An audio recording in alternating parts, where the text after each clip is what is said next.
Hello, everyone, and welcome to day 2 of our 4th annual 19th Represents Summit. I'm Amanda Zamora, co-founder and publisher of the 19th. Thank you for joining us. Today, we're exploring gender and racial equality and justice, whether in the courtroom or in our day-to-day lives. We'll hear from leaders about the fight for justice and what a more just and equitable world could look like. Before we begin, I want to thank those who've made this week possible, including our founding sponsors, the National Women's Law Center and Stardust Fund, and our supporting sponsors, the Barbara Lee Family Foundation and the Tory Burch Foundation. We'd also like to thank our national media partner, the Washington Post, as well as our local media partners, Block Club Chicago, CityCast Chicago, City Bureau, and the Chicago Independent Media Alliance. And finally, thanks to our academic partner, Northwestern's Medill School of Journalism. A quick note that while sponsors help to keep the 19th Represents free for all viewers to attend, they play no part in our event programming. Now, it's my pleasure to introduce our first conversation of the day with New York Attorney General Letitia James. Good afternoon, everyone, and welcome to our conversation on racial and gender equity in the justice system. I'm Brianna Tucker, Deputy Politics Editor for NextGen at the Washington Post, and it is my pleasure to introduce our special guest for this keynote, the Honorable Letitia James, Attorney General of the State of New York. As the first Black woman and woman of color to hold this position, Attorney General James is a trailblazer who has focused her career on social justice, equity, and fairness. So you've mentioned in interviews that when you were a teenager, you spent many days in a courtroom watching your brother go through the legal system over a false bike theft accusation, and how none of the lawyers looked like you, but nearly all of the defendants did. Talk to me about what it means to be the first Black woman in this role. So first, I thank you for this opportunity and for this interview. Being the first means absolutely nothing to me.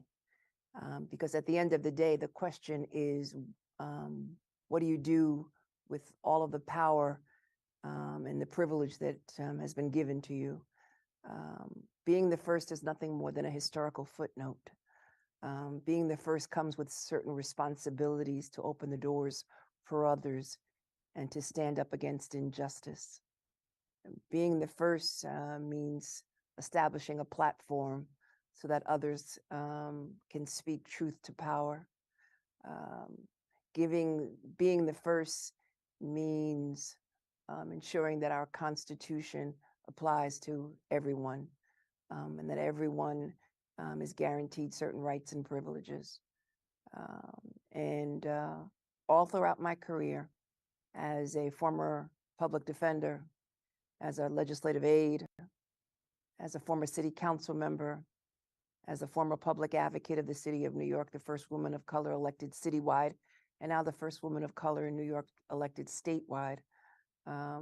All that I have done, throughout my career, is stood up and attempted to provide access and rights and equality to all individuals in the state of New York whenever I've confronted it. What does race and gender equity mean to you? What is your definition of that?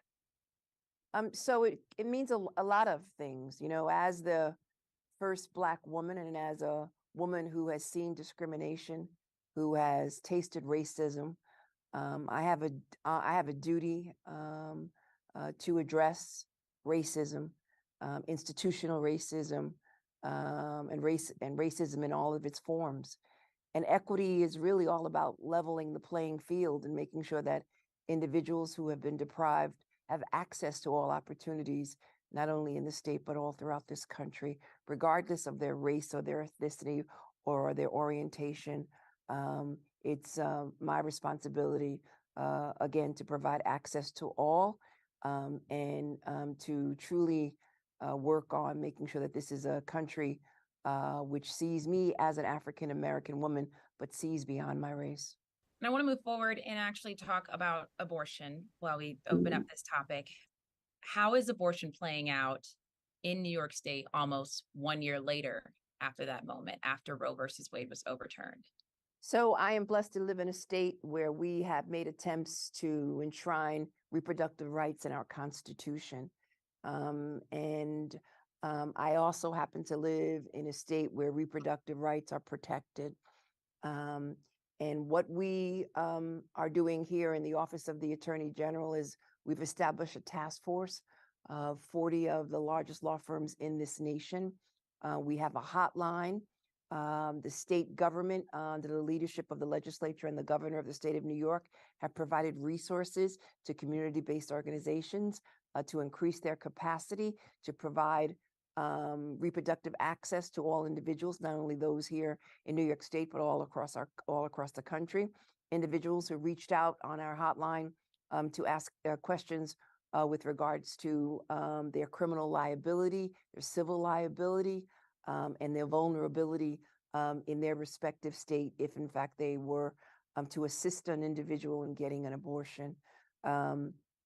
My days at representing and protecting reproductive rights go back to when young girls would come into my city council office, young girls who did not know where to turn, young girls who did not come from perfect families, and some who did come from perfect families, who basically sought quite a bit in the borough of Brooklyn.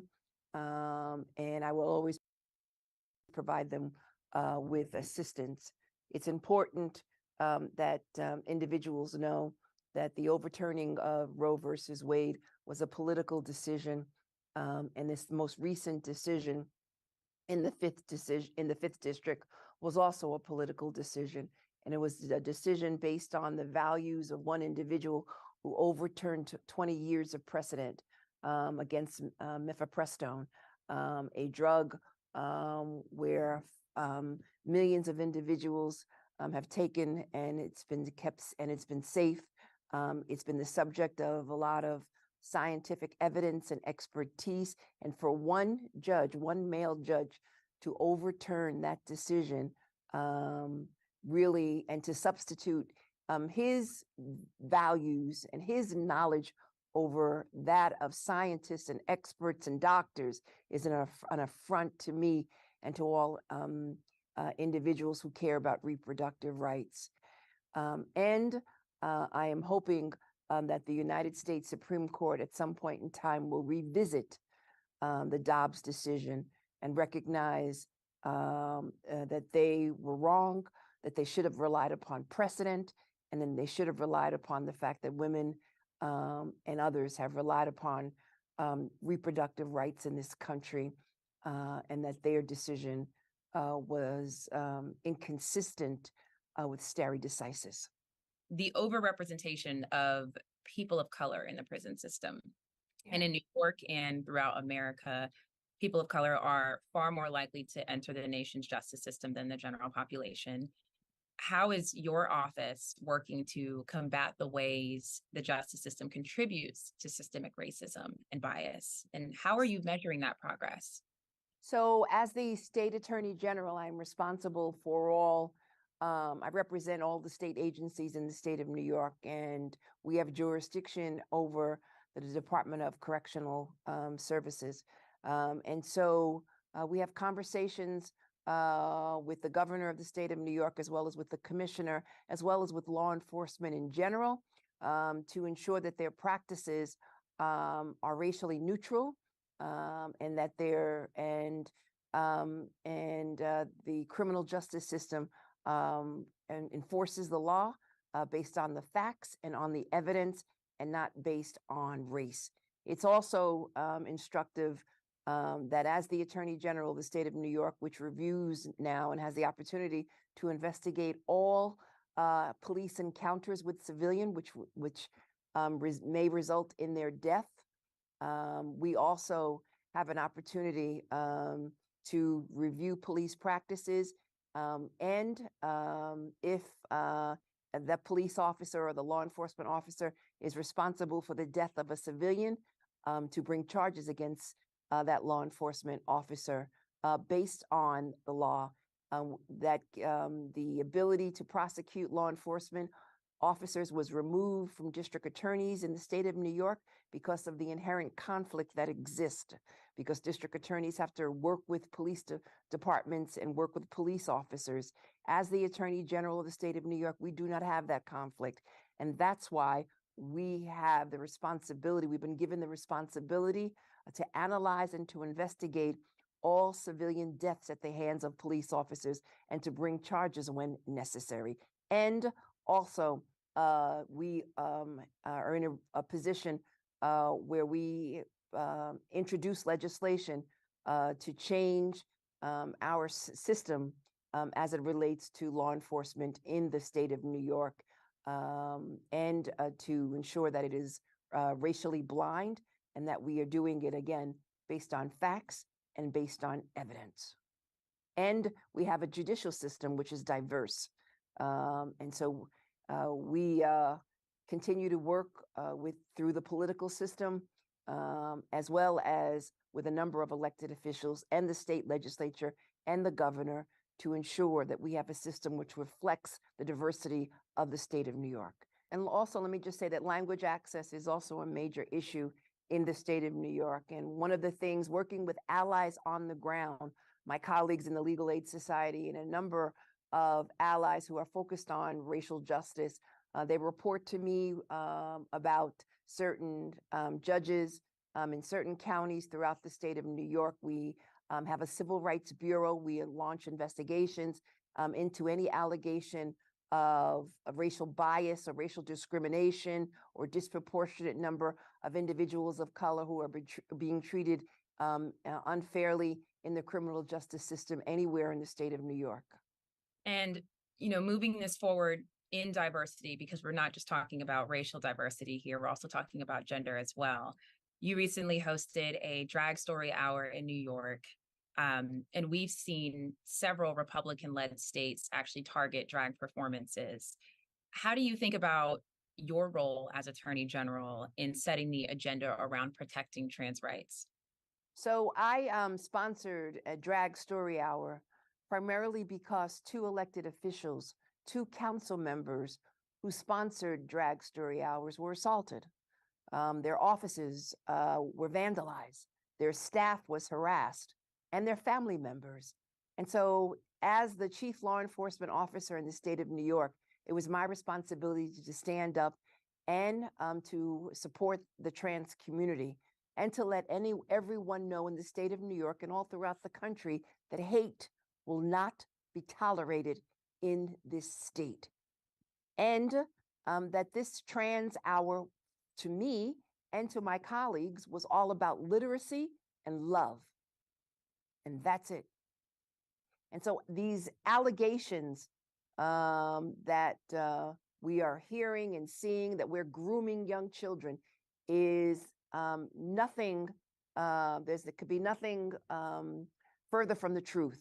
The reality is that the hour-long storytelling that we had with drag queens was, again, about literacy and about love and about toleration of others. And as the Attorney General of the state of New York, I have stood with the trans community and will continue to stand with the trans community because I abhor discrimination, because I understand discrimination, because I have been a victim of discrimination, and because this state will not tolerate discrimination. And that's why we have brought action and defended trans rights in the state of New York and have been a leader all across this nation, joining with like-minded attorney generals and standing up against individuals who will not provide gender-affirming health care to the trans community, standing with individuals who unfortunately have been denied participation in sports, and standing up with the trans community so that they could live their true lives. And you've been vocal about that, not just in New York, like you said, but outside of New York. You called out Florida Governor last month, Ron DeSantis, for actually violating public university students to privacy over his request on information for those who were receiving gender-affirming care. Right, because listen, right now what we are witnessing all throughout our nation is politics which are polarizing our nation. And what we are seeing are individuals who are engaging in cultural wars as opposed to dealing with the economic issues that so many Americans are concerned about and bringing us together as opposed to focusing on dividing us. We find ourselves more divided in this nation than ever before. And it's only because individuals take advantage of certain situations and engage in petty politics and cultural wars at a time when what we really need to be focusing on are, again, economic issues and rebuilding our economy, focusing on manufacturing jobs and focusing on, again, opioids and fentanyl and other types of drugs that unfortunately are affecting too many communities all throughout this country and in the state of New York. And what we should be doing is responding to them as opposed to, again, fighting one another over artificial constructs such as race and denying women the right to have complete control over their bodies.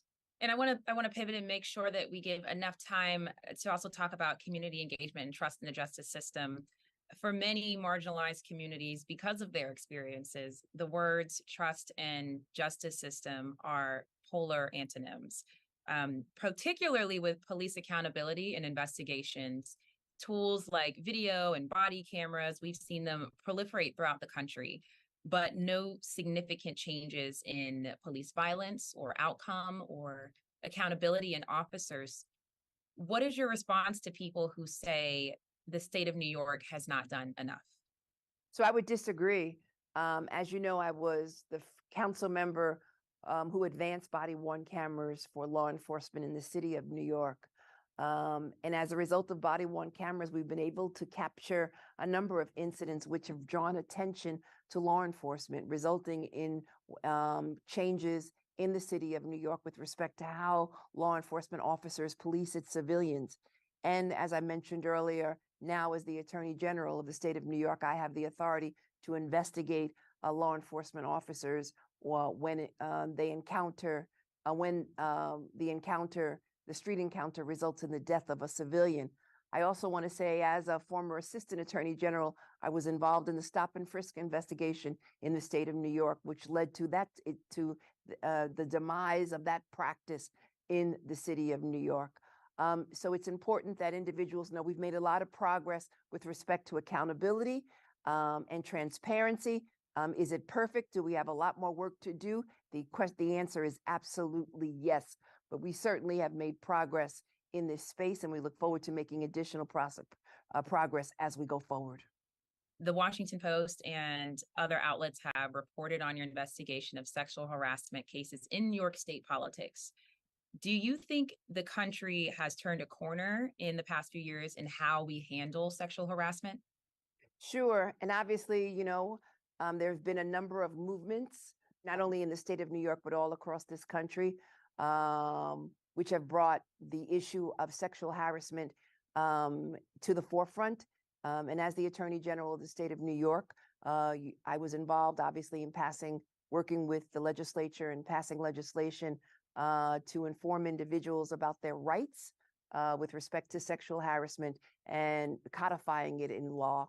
And as the Attorney General, we not only investigated the former governor of the state of New York, we have engaged in sexual investigations of individuals in restaurants, individuals at their businesses, and we brought justice to countless number of women who have been victims of sexual harassment in the state of New York and in the city of New York, and we will continue to do that.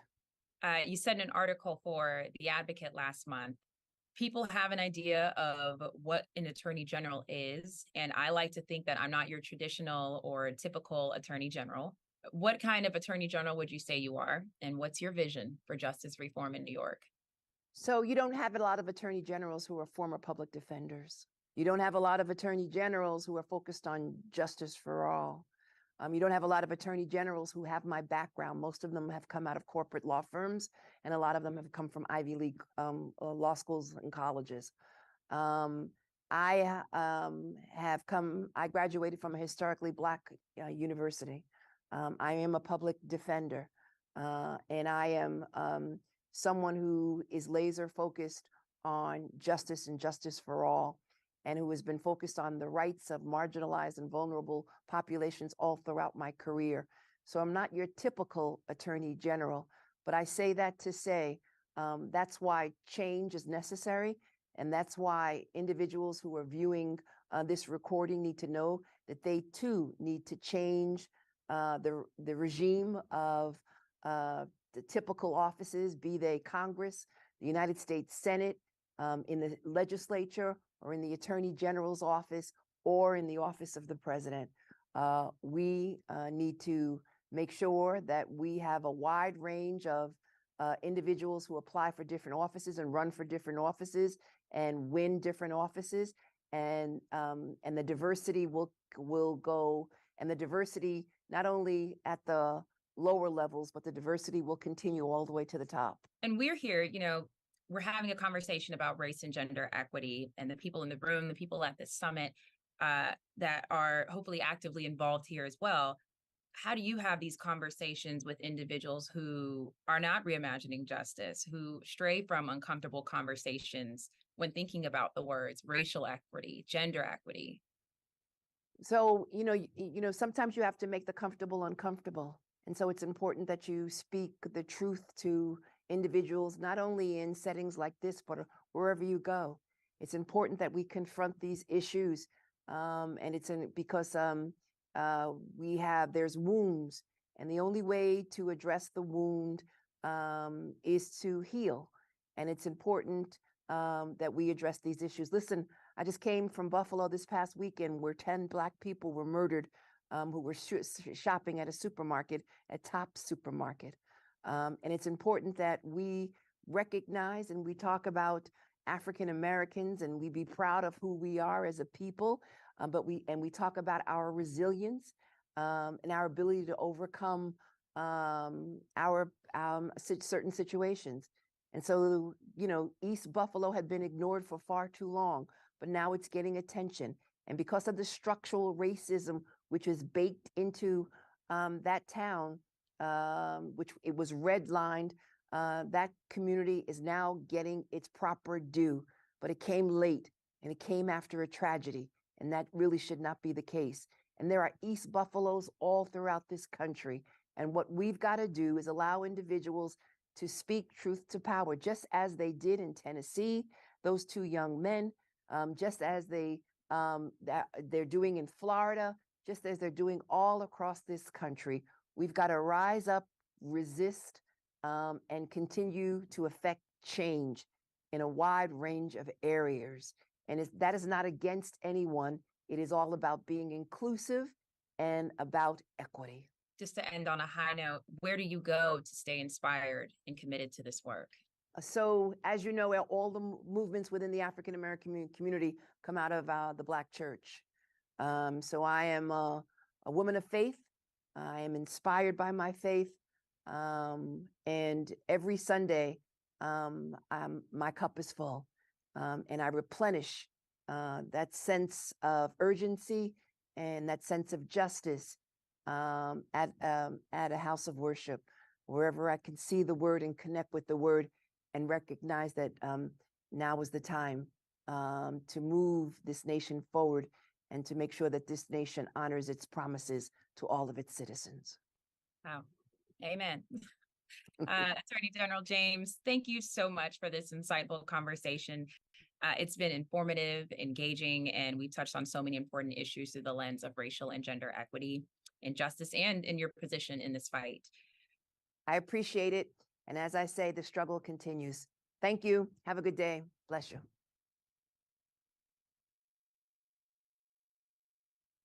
Hello, I'm Erin Haynes, 19th News Editor-at-Large, and I'm so glad to be joined today by Gretchen Carlson, internationally recognized advocate for women's rights. And certainly you may remember her for her bold actions against Fox News chairman, Roger Ailes. Gretchen, thank you so much for being here with us today. I'm really glad that you're speaking with us about this topic. So glad to join your community. Thank you. Thank you. So I think I just want to start by asking you how you're thinking about justice, even in the years since your situation at Fox News, how you're thinking about justice today and what that can look like. Yeah, so I believe, and my nonprofit Lift Our Voices, we all believe that justice is about owning your own voice. And we believe it starts there. If you don't own your own story and your own truth and your own voice, then how the heck do you ever stand up and speak up about anything else going on in your life that may be unjust? So that is why we are fighting so hard to get rid of these silencing mechanisms that have kept these horrible issues at work in the dark. And the number one question I get, Erin, from survivors when they reach out to me after they've signed an NDA, for example, is, well, I really just want to own my voice again. And then it's too late. So the work I'm doing is to try to make sure that people are not even put in that situation anymore to be silenced. And so for me, justice is the truth, and it's owning your own story and being able to speak it. So Gretchen, do you feel that even as people are raising their voices, that those voices are being heard and that more people are getting justice? What do you think about in terms of kind of what justice looks like after folks have raised their voices in some of the ways that you're talking about? Yes, I believe that we have come so far in the last 6.5 years since my story, and then 5 years since Me Too. I mean, first of all, women are being believed. I mean, I know it sounds crazy, but we weren't before. And there are consequences now. And I think that the general public realizes, as well as lawmakers, that this movement is not going away. So as I always say to companies or to lawmakers, get on board the train because it left the station.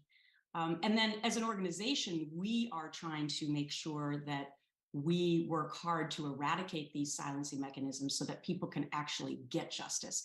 So the two things that we see as the evils that keep these issues secret are forced arbitration clauses in your contract at work, or even just in your handbook, or even if you click on an email, and non-disclosure agreements. And last year, we were successful in passing 2 federal laws that get rid of those so people can seek justice in the court of law, which is their 7th Amendment right. And we were so successful in getting those bills passed into law, which are the biggest labor law changes in the last 100 years.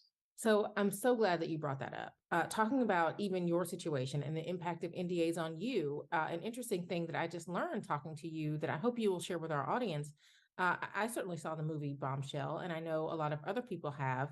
That was your story, and yet you were not even allowed to participate in the telling of that story.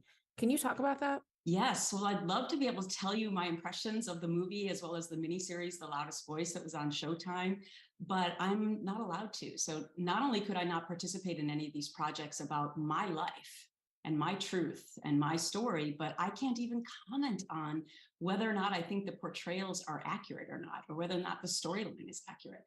And so, look, I have often said that these movies and the miniseries, they did a great service to our nation because, first of all, the actresses took on these roles, Nicole Kidman and Naomi Watts. I mean, they were high caliber people who said yes.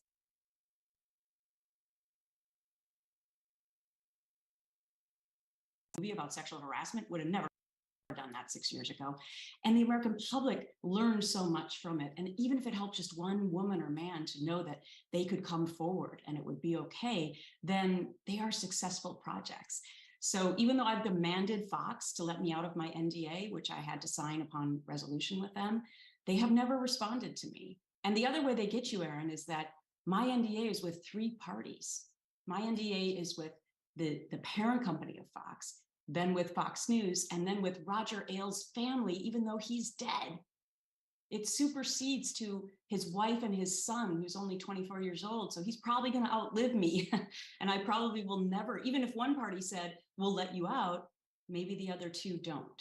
So, this is how we've kept these issues silent. And the number one thing I heard from so many survivors after my story was, thank you for being the voice for the voiceless, because the exact same thing happened to me. I was shoved into arbitration, never to be heard from ever again. And by the way, they never work again either.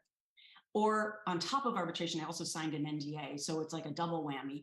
I can never tell even certain family members about my life, not to mention the mental health aspects of not owning your own story. Yeah, what you're saying is really so important. And I just have to say that this is raising for me just the question of, whether it's part of justice for you, really just being able to get justice for other people, the thing that you cannot even get for yourself, helping people to really have the voice that you don't get to have because of your situation and because of that NDA. I thought you were going to say is getting out of my NDA, my own justice, but you nailed it. Because I often say, well, first of all, this will be my legacy. I was a journalist for 30 years and no interview I've ever done, including world leaders and presidents, will even come close to the work that I'm doing now. And this is not about Gretchen Carlson. This is about the millions of people that I'm helping that I will never, ever meet, likely. And so what you said, Erin, is so true. I am seeking justice for the people that maybe don't have the same platform or the same resources to be able to fight for it. And I wake up every morning and know what's ahead for me, because I will not stop until I get this done for every protected class. No one should face discrimination or harassment or assault at work and be silenced as a result of it. And people around me, and even people on the Hill, they know I'm relentless. So when they see me coming, they know I'm coming for another vote. Okay, so you mentioned the legislation that you got passed, the Ending Forced Arbitration of Sexual Assault Act, which we've written about, and the Speak Out Act. Both of those were passed with bipartisan support in Congress last year. Can you just talk about each of those pieces of legislation and the challenges, frankly, that you may have faced in trying to get that legislation passed, and what the impact already has been, if you can talk about that? Yes, so getting the arbitration bill passed was a 5-year slog. Passing legislation is almost impossible. And when you factor in that we live in the most hyper-political time of our generation, the idea that we could bring 2 parties together who, for the most part, don't agree on anything on these issues and find common ground was miraculous. And so a 5-year journey of me trying to pretty much convince Republicans to come on board with this, because getting rid of these silencing mechanisms is a much more democratic issue. And I knew I needed 10 Republican senators in the Senate to be able to get past the filibuster. And so, we started strategizing about who to go to. So we went to people who were retiring because we thought they might be bold. We went to trial lawyers because oftentimes they've seen the injustices in the system already, and that proved to be true. That's how we got somebody like Senator Josh Hawley on board, who you would never think would have supported this, but he was a trial lawyer, so he had seen the injustices. And of course, we went to women. And that's how we got Murkowski and Collins and Shelley Moore Capito. And every time that we got another Republican, my kids were actually involved with me on this. We would do a dance, happy dance in the kitchen and write their name up on the refrigerator. So this was a long process of getting to the point where We knew we could get it passed. And Erin, I think what happened was that over that 5 years, there was really a tonal shift amongst members of Congress who had voted against it the first go around in 2017, but realized what I was saying earlier, that this movement is not going away. And I would say to them, raise your hand if you think it's okay to continue silencing women and men in the workplace who are assaulted or harassed. And then I would see no hands, and I would say, all right, now we're going to have a discussion about this. The other big point is that these issues are apolitical. When somebody decides to assault you or harass you, they don't ask you what party you're in because they don't care. This is all about power. And so that was, a huge message. And it was so interesting because members of Congress would almost immediately start telling me stories that their wives had told them or their daughters had told them. And they were proving my point. So getting to that moment where we finally passed it unanimously in the Senate and then in the House, and being with the president and vice president last March 3rd with my family with me and so many survivors and the bipartisan coalition, and being able to sign that into law was one of the biggest events in my life. And I knew it was going to help so many other people. And then the strategy paid off because we were immediately able to introduce the Speak Out Act, which takes away NDAs for sexual misconduct. And that went through the system and passed in a matter of 8 months. So we got 2 of those laws passed in the same year, but we are far from over. We're going back for more. So you actually walked right into my next question, which is, what is next on the horizon for you legislatively? You had those 2 huge legislative wins last year, but I get it, right? You say that you're not done. Yes, so at my nonprofit, Lift Our Voices, our mission is to eradicate these silencing mechanisms for all toxic workplace issues. So all forms of discrimination, whether it's race, gender, age, disability, LGBTQ+, you name it.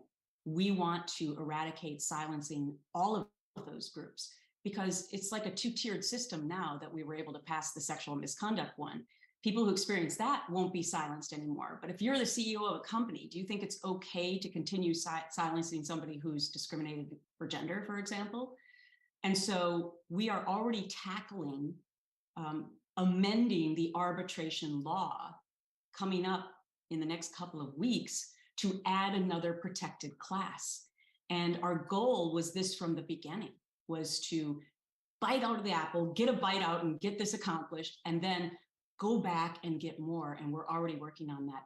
And then we're very active at the state level where you can be more progressive. So in New Jersey, California, and Washington State, you can't use NDAs anymore for these kinds of issues at work, only for trade secrets, which is how it should be. And we just introduced that same legislation in New York State, and it is going for a vote, we hope, before the end of the session in New York in June. So we've seen huge ramifications of even state laws passing, because companies that are based in those states then have a real problem in front of them. Are they going to force people into silence in states that haven't passed these laws? Or are they going to just get rid of NDAs overall? And we've seen the domino effect. Companies like Microsoft, Apple, and Google, they decided globally to get rid of NDAs now because they knew that there potentially would be an uprising of employees and saying, this is not fair. And we're kind of hoping that that happens, actually. We're also going to be putting together a corporate grading system this year, which is huge. We'll be the first group ever that will be able to tell you what companies silence you. And it will be a huge benefit for employees. And it's also a subtle push to companies to get on board and take away these silencing mechanisms.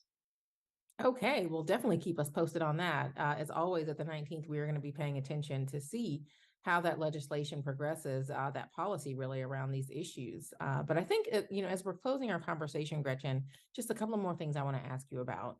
One, I think I would like for you to talk about, for people who are seeking justice and trying to take that first step to really finding their voice, what advice is there that you have for them if that is currently where they find themselves, where you once found yourself? Yes, and I always start by saying it's such a personal decision. With all of the people that I try to counsel or at least correspond with via email, they say to me, should I come forward? And I don't want to be the one that says yes because of this. You will still face potential penalties for having that voice. Now, I'm trying to change the culture too, but I'm going to say a big statement right now. Passing 2 bipartisan laws last year was easier than changing culture and the way that we handle these issues.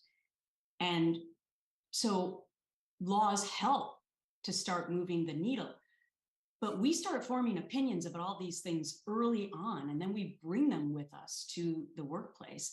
And so I implore CEOs to set the tone from the top. Imagine if every CEO said, I'm not tolerating any of this where we work, and we're not going to silence you. And when you come forward to tell us that there's a bad actor, we will get rid of them, not you. That starts to change culture. That's not the way that it's currently working right now. And these silencing mechanisms help them get away with it. So, my advice to them is such a personal choice. But in my book, Be Fierce, which was really a guidebook for this, I would tell you that chapter 4 is my 12 points of what you need to do. The top 3 are you have to consult with a lawyer briefly to find out if you actually have a case. Do you have statute of limitations problems, et cetera? Number 2, you have to document, because we still live in a he said, she said environment. And number 3, you have to tell some people, because you have to have witnesses who can vouch for you. We're seeing that in cases all the time now, right? Somebody has an event happen, and then they can go back and show that they sent an email to somebody saying what happened. It's really, really crucial. And bring that information home from your work, because I've heard from so many women who did document, and then they were fired when they came forward and they couldn't go back to their office. So these are just a couple of the points, but, and the last thing I would say is go to the press. Go to the 19th, because if there were ever a time when the press cared about publishing these stories, it's still now. And that is such an integral part of this in helping us all find our own voice and justice. Yeah, I absolutely agree with you on that. And I mean, look, you brought up workplace culture. So I do kind of want to close out by asking you about this current intersection of journalism, gender, and these workplace-based sexual issues. Your former employer, Fox News, recently fired Tucker Carlson, and the allegation is that there maybe were some sexual issues at play and that there's a lawsuit that's pending. There's a whistleblower there in that situation. So I just kind of wonder what you make of that current intersection and what you think that it says really in terms of justice and accountability in this space. Yeah, thanks for the question. So I've been very vocal about this because in a nutshell, there's a big, huge difference between conservative or liberal opinions on TV and outright lies. And that's what Fox was doing in the election cycle and continued to do, and lied to the American public, which I feel is a complete disservice and a threat to democracy. With regard to, and let me just add that, as I said in my op-ed in the Daily Beast, if you do not do a full-scale change and get rid of all the people who promulgated those lies, then there won't be meaningful change at Fox News, because they can just put anyone else they want to in those time slots. And if they also start talking about the lies, then what change really happened? With regard to the whistleblower, Abby Grossberg, she and I have been in contact. She's sort of the next iteration of what I started. And I think she has much more information and ability to know how to get it done. But she is the brave woman who's now taking on this fight. And I think it's very interesting that it always pretty much comes down to women who are willing to stand up, speak up, and be brave. And I really actually believe that it's her accusations about the misogyny and the sexism that was happening, that she claims was happening to her at Fox. I actually believe that that has more to do with the firing of Tucker Carlson than the Dominion lawsuit, because Fox has claimed that they have cleaned up everything about their toxic workplace culture. And maybe that's not true based on her lawsuit. And it could be that that actually supersedes the lies they were saying about Dominion. So in my mind, I feel like her lawsuit was a crucial part of why Tucker Carlson was fired, because you have to ask yourself, why were none of the other liars fired yet, right? So that's why I feel like her coming forward had a massive impact on shining a light on allegedly what the environment was there. Well, thank you for your thoughts on that. And Gretchen, thank you just very much for really talking to us about using your voice and what that means in this overall conversation that we're having about justice today. Thank you. Liftourvoices.org. If people want to jump on the bandwagon with us, we'd love to have them. Thanks for having me. Hi, everyone. My name is Candace Norwood, and I'm a reporter with the 19th who covers many of our criminal legal issues. Today, I'm joined by Insha Rahman. She is the Vice President of Advocacy and Partnerships at the Vera Institute of Justice, a national research and policy organization. I also have with me Gina Clayton Johnson, founder and executive director of the SC Justice Group, an organization that works with women who have incarcerated loved ones. Thank you both for joining me today to talk about the effects of mass incarceration and how we can think about approaching justice more equitably. I feel like a good place to start is incarceration during the pandemic because we know that COVID-19 led to some releases of people in jails and prisons, but those who were left behind experienced a lot of devastation as a result of the pandemic. So I want to ask both of you, do you feel like there are any lessons to be learned from the COVID era responses that you have observed over the last 3 years? And we can start with Insha. Well, you mentioned COVID behind bars, and COVID was devastating for all of us. There's a statistic that just came out. I'm in New York City, which is of New Yorkers, 1 in 4 of us had somebody we know or love die during the pandemic. Like, that's an astonishing number. And what we know about COVID in jails and prisons was we thought it was bad in the community. It was 6 to 10 times worse behind bars. I mean, people were sick and died at rates that we don't even know because we don't pay enough attention to what happens behind bars and what people experience. There's no medical care. There's no ability to isolate and to create space, and all of the measures that we know actually protected us to some degree during COVID. So the big lesson, I think, is, first of all, like, we know that jails and prisons are across the board unsafe places. We see that in the rates of violence and harm and neglect that happen. And then when a pandemic is layered on top of that, they are deadly. And nobody should be facing a death sentence just because they are incarcerated. And yet that's what we saw during COVID.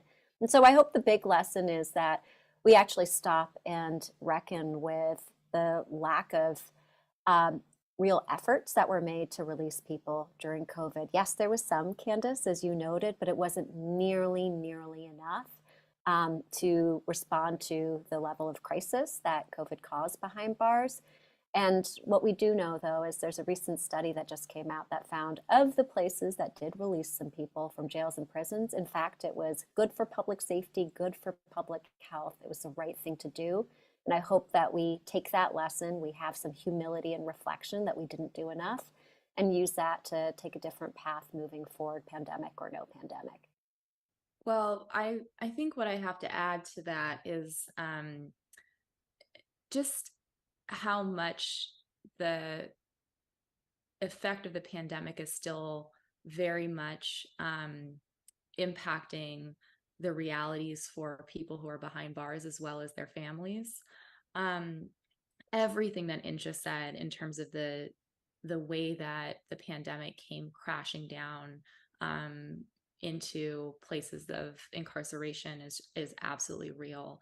And one of the things that I worry about now is that as things are opening up for people who are not incarcerated, that many of the jail systems and the prison systems that we are connected to are still using the pandemic as an excuse to keep families apart.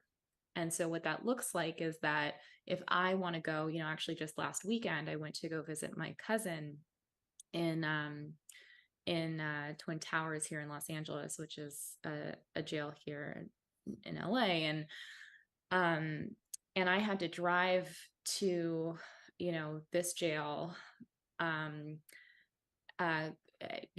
sign up online in advance for an appointment, only to sit in the same building that he is in downstairs on a disgusting phone, staring into a screen where I could look at him on a video monitor while he was just a few floors up, right? And they would not allow me to see him. They blame it on an elevator that's been broken for 8 months. But what we're constantly hearing is, oh, well, we're not going to resume visits or in-person visits because we have a fear of COVID, or, COVID protocols say that we can't do visitation and so forth. But what we know is that there's actually, very little basis for what those policies are that are based in medical or safety reasons.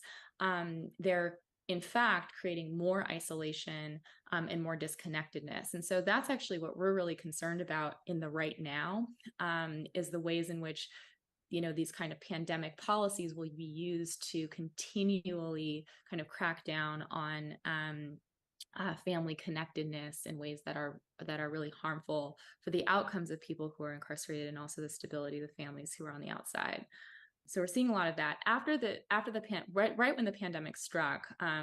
Our women with incarcerated loved ones assembled in number to find out, how can we understand what is going on inside, because no information was coming out.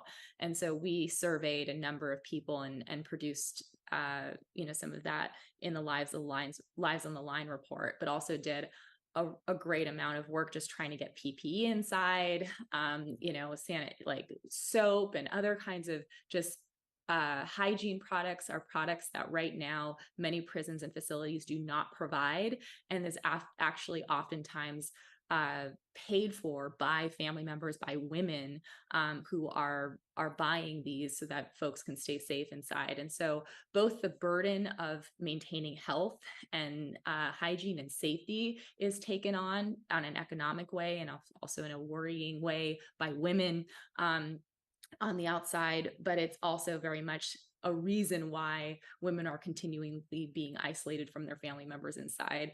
And so it is a bizarre and horrific set of circumstances that we're now needing to navigate and organize around. Absolutely. Thank you.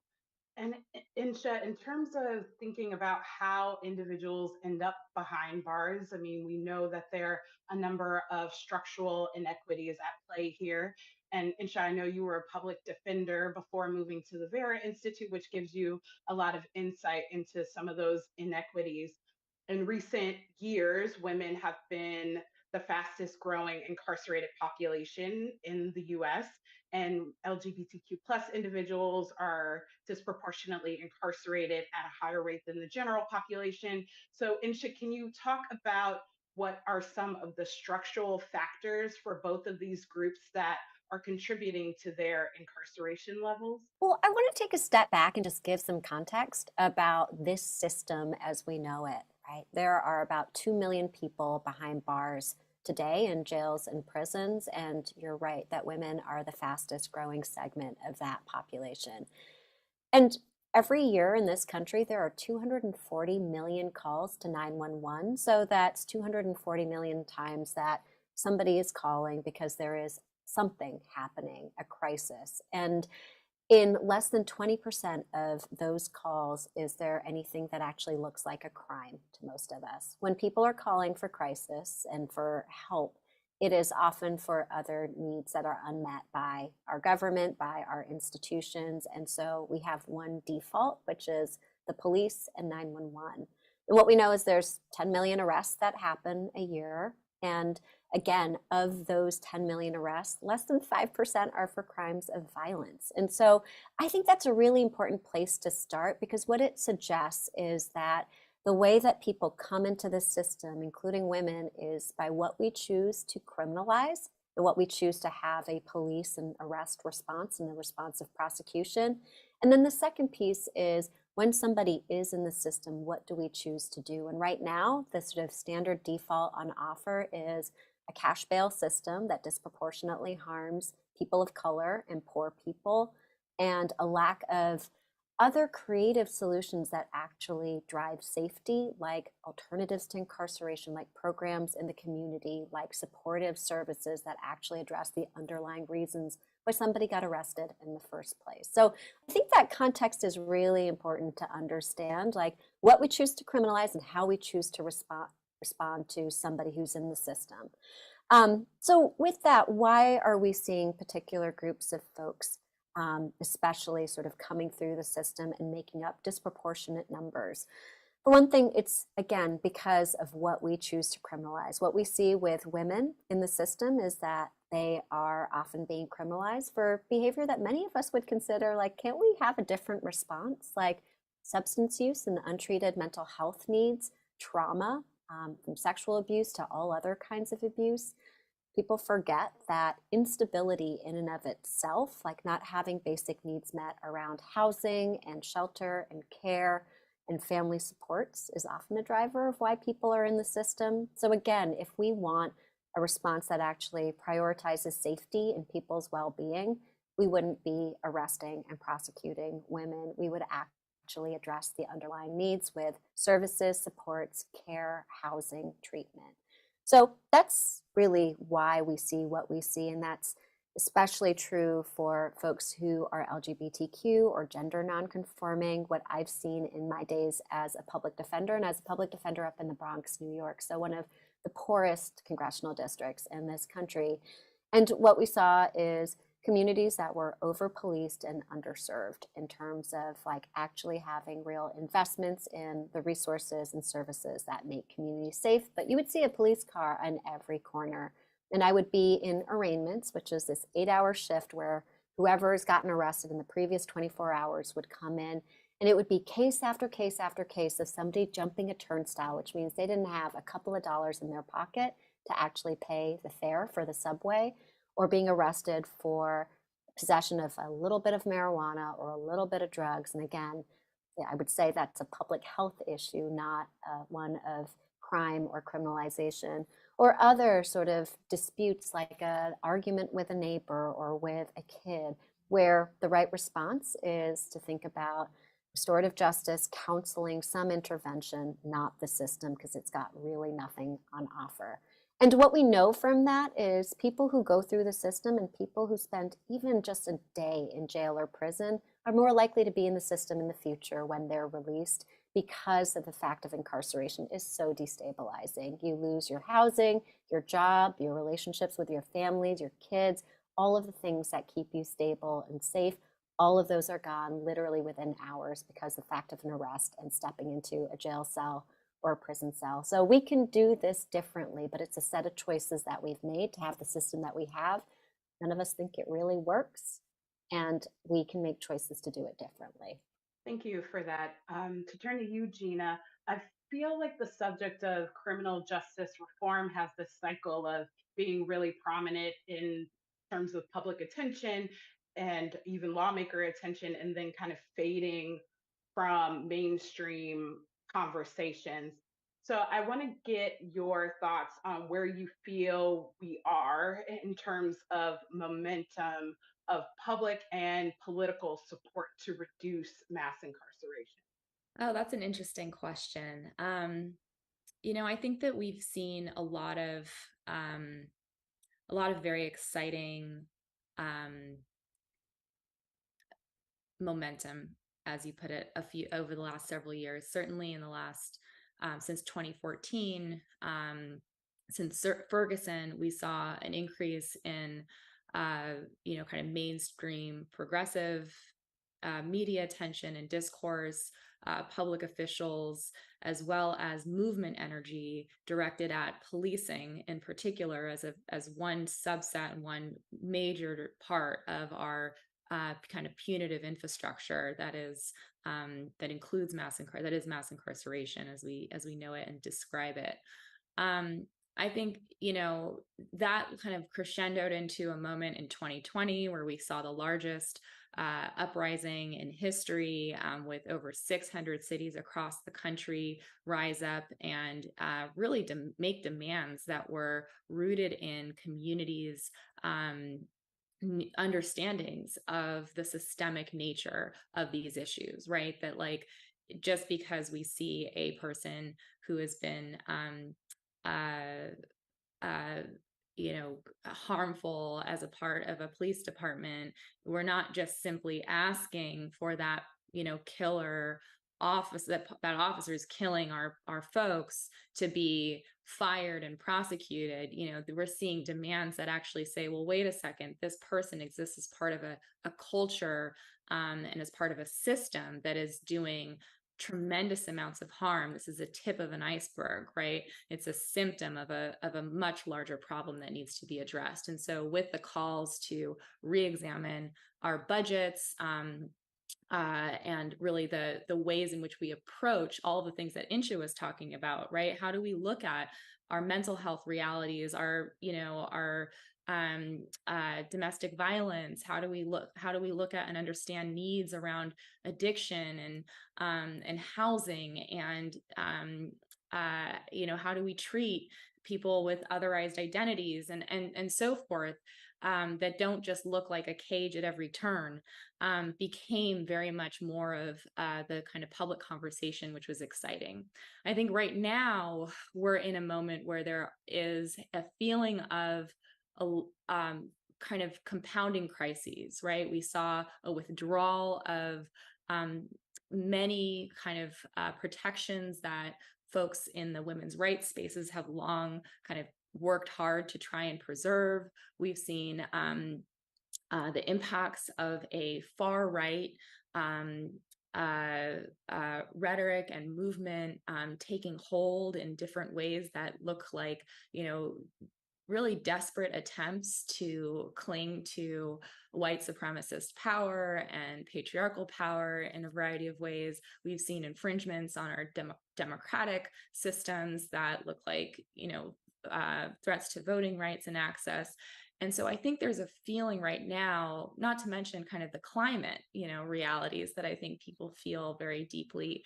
And so I think that there's a reality where folks are trying to make sense of the numbers and the amounts and the accumulation of crises, that are kind of constantly being discussed in the public space and sphere, and also the kind of coming out of that phase of a pandemic that we're still in, where the immediate needs of people are very larger than they have been in prior time. I've been organizing for years, and I've never seen the level of need among women as great as now. I just finished facilitating a cohort of women who were focusing on reentry, women with incarcerated loved ones. And every week we met for 9 weeks. Do you know that during that 9-week period, I had a cohort member who experienced housing loss, losing her own housing and that of hers and her 5-year-old that she takes care of twice in 9 weeks, right?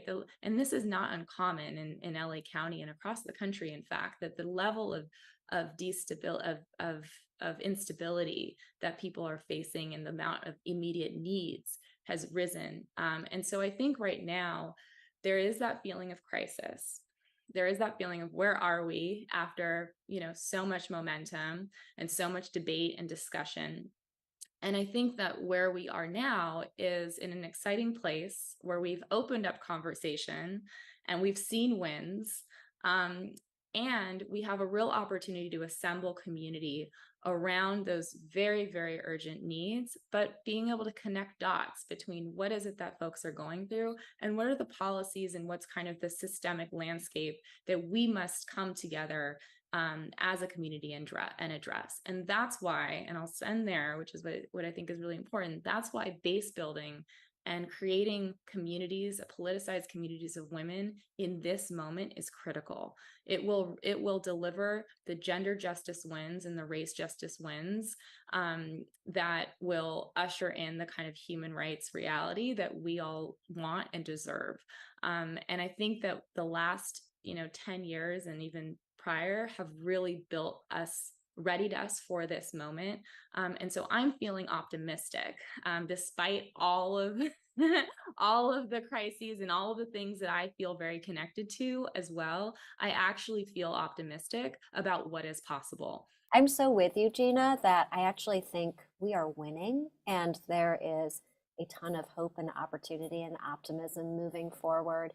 And I know, Candace, I think some of what you were getting at was we've seen crime rates increase in some parts of the country. We have definitely seen since 2020 much more media coverage, and I would say politicians on the campaign trail fear-mongering around issues of crime and safety, much more than I saw 5 years ago. And what I do think is really remarkable about this moment and the sort of forward momentum that we have is we saw during the midterm election season last year, the Republicans spent $157 million across the country on ads, basically calling Democrats soft on crime and fear mongering that if you vote for this Democrat, there will be blood on the streets. And I'm not really turning this into a partisan thing of Democrats and Republicans, but we know this, that the Willie Horton sort of tough on crime rhetoric has historically been incredibly potent and powerful and effective at undermining really necessary and important justice reforms and forward momentum and progress. What we actually saw on November 8th at the ballot box was by and large voters rejected that tough on crime, fear mongering and rhetoric. We didn't see the sort of red crime wave materialize that many pundits had predicted. And we actually did some really interesting public opinion research coming out of the midterm elections to understand what did voters take to the ballot box around crime and safety and justice. And speaking of women, it's actually women, Black women, who have said more so than any other constituency in this country that I am concerned about crime and safety. And I'm not just concerned about crime and safety over there in that big city, which is what we often hear from white voters, which frankly is a dog whistle. What we know from Black women voters is I'm concerned about crime in my own community, in my own neighborhood, for my own families. And then by the same measure, oftentimes what's assumed, the conventional wisdom is if you're concerned about crime, we need to double down on more tough on crime policies. But it turns out those same voters who say, I am concerned about crime, say, if I were to be given a choice of investing in preventing crime before it happens versus more tough on crime policies, I will pick that prevention approach that invests in treatment and services and meeting people's basic needs instead of just reacting in the aftermath, which is what our typical tough on crime status quo approach takes. So I think there's a really important lesson to be learned, and I want to say it in every single place, which is when we're concerned about crime and safety, as we know Americans in this country are today, there's actually an approach that folks favor, which is what Gina and I are talking about, what our organizations are working for, what our movement is working for. And it actually, I think, is winning, and there's momentum, and the tough on crime status quo is, I think, actually starting to lose, and that's really, really powerful for us. Thank you both for that. And I want to turn the discussion to bail and the bail system, because I know that's something that you both know about. That seems to be another area in terms of reform conversations that has received a lot of attention. And I'd like to ask both of you, can you talk about why the subject of money bail and concern about pre-trial detention more broadly, why that's important to highlight in this discussion about equitable justice and also gender justice? And we can go back to Gina. Well, I think what I want to do is I want to tell you about what's going on right now, which is that I just walked into the office and walked past a colleague who was on her way right now to a jail with $62,000 in a check. It's a lot of money.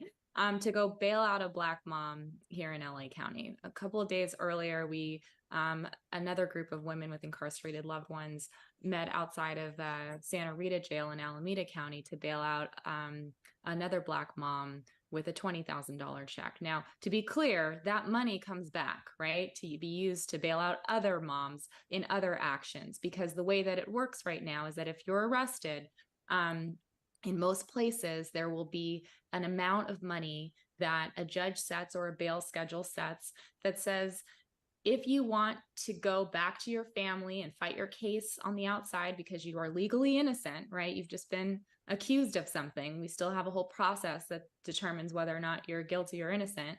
Then you have to pay this amount of money. And that amount of money is supposed to ensure that you come back to court. Basically, we have your money, we'll give it back to you if you, see through the rest of the court dates and come back to court. Now, what we know, because we have, great organizations like, INCHAs working to bring us real stats and be data driven, is that people aren't coming back to court, not coming or coming back to court because of that money. It actually is a very ineffective way to ensure people come back to court.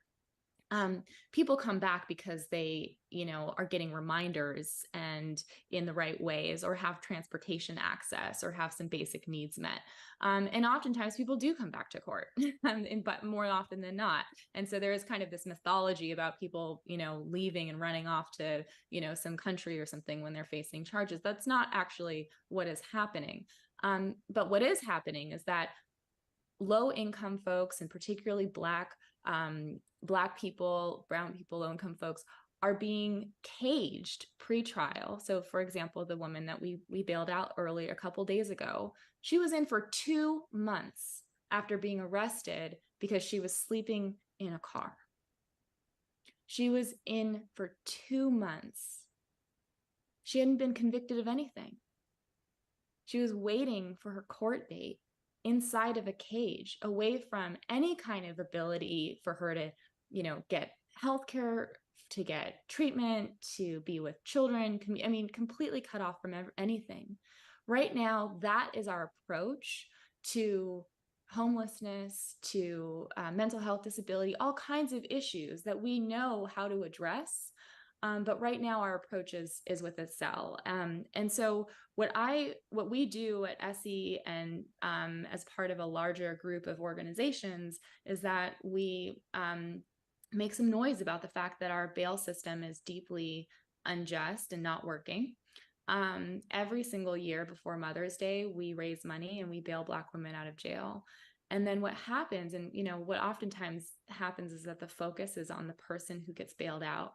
But what I like to remind folks is that the way that we all get free is through base building.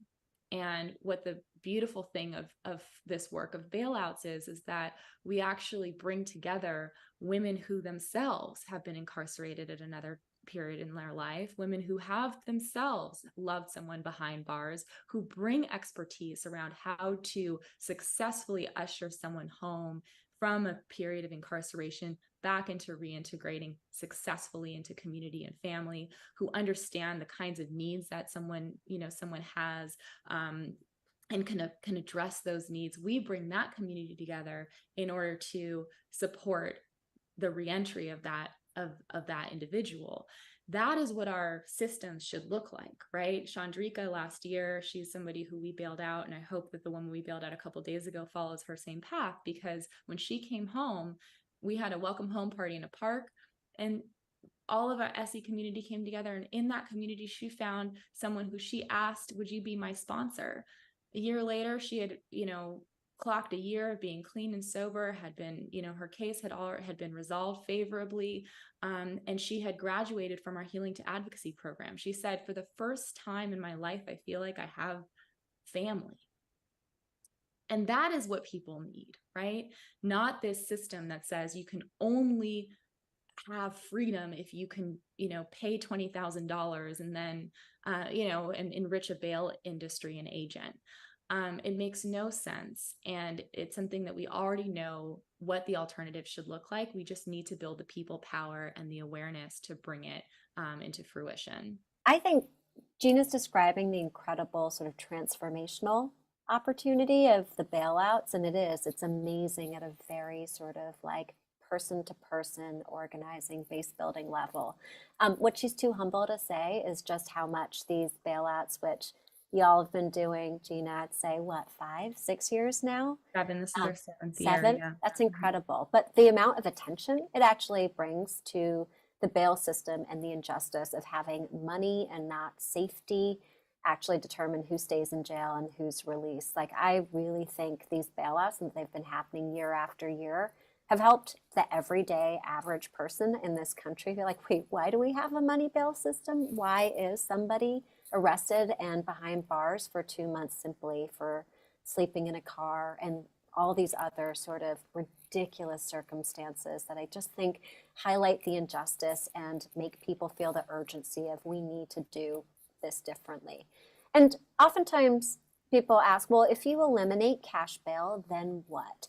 And we actually have really good answers to then what. That money shouldn't determine this really, really important critical decision, that in fact public safety can. And when we let safety determine these decisions, we have very, very different outcomes. And so the state of New Jersey eliminated bail in 2017, over 6 years in. They've dropped their jail population by almost 50%.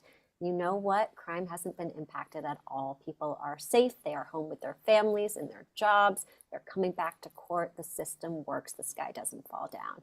Many of us have heard about bail reform in New York, and at least from like the public headlines, it looks like it's been a disaster, right? That's what most people would say.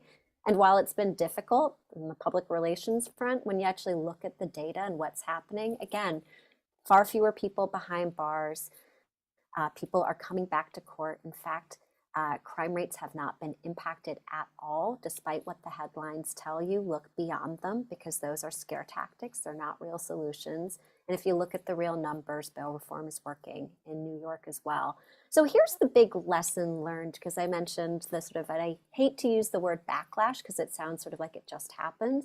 I would say the very organized misinformation and disinformation campaign around these reforms, that they are in fact bad for public safety, that you can have safety or you can have justice, but you can't have both.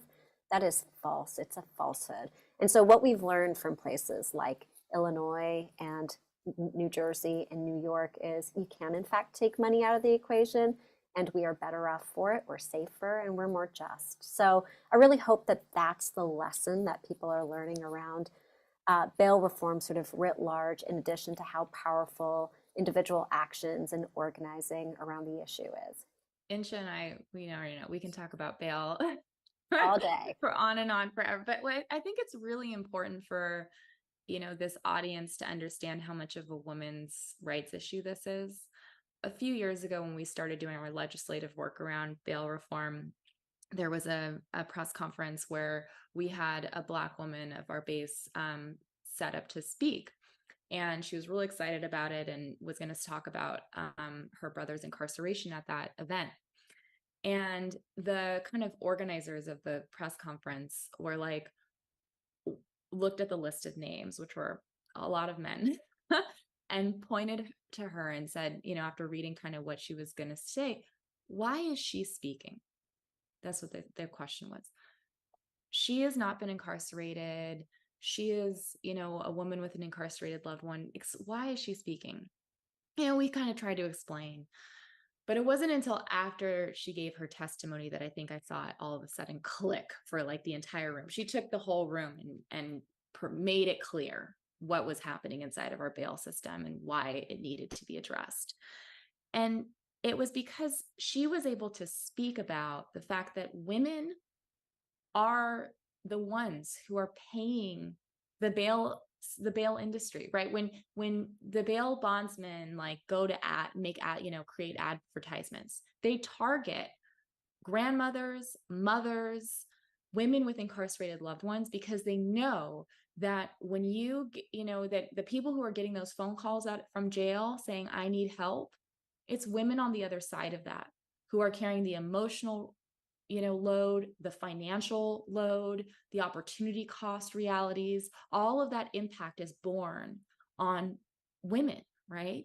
And that's true for if you're, incarcerated and you're a woman, if you're incarcerated and you're a man of any gender, right? That women are the ones who are in these positions, caretaking and doing that work. What's true is that when someone is incarcerated from your family, 64%, there's a 64% decrease in household assets, right? Just from having a loved one behind bars. That is because of systems like our bail system. And so if we care about the destabilization of women and the outcomes of women and gender justice work more broadly, we need to really be looking at the ways in which our bail system is a poverty pathway and a poverty trap for so many women who are impacted by it. And so I like to explain that because I think oftentimes, our vision is very narrowly focused, and understandably because of how the public narrative is kind of focused often on men's experiences inside of our systems.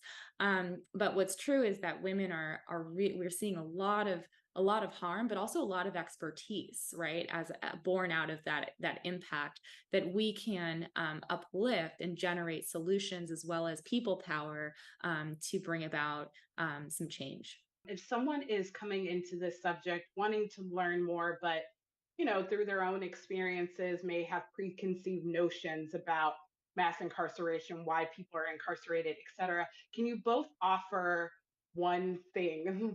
I know it might be hard.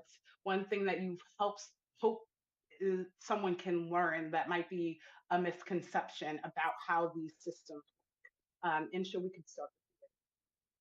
Well, so the suggestion I have, the only thing it takes is a little bit of time. So courtrooms are public spaces, although you wouldn't know that unless you yourself have been arrested or you have somebody who's been arrested that you love and you've gone down to court. But going and sitting in a courtroom, even for an hour, and seeing like the assembly line of the justice, or I would say injustice system, is profound. And I think it is life-changing and transformative for anybody who sits there to see, like, what does this look like in the day-to-day? So I suggest everybody go down to your local Main Street, your local courthouse, watch a couple of bail hearings. It'll only take a couple to be like, what are we doing and how do we do this differently? I think the 101 reading for anything related to mass incarceration is Michelle Alexander's New Jim Crow. That's just where you start, I think, if you're really in a starting place. I think the other thing is just knowing and acquainting yourself and really letting the stat marinate that we have nearly 2 million people who are incarcerated in this country, that we are the world's leader of incarceration, and combine that with an understanding that that was a 500% increase over a short 40-year period. What that means is that these are political decisions. It wasn't that like all of a sudden we had this huge eruption of crime in this country. People aren't being incarcerated because there's more crime, incarcerated in a higher rate because there's more crime.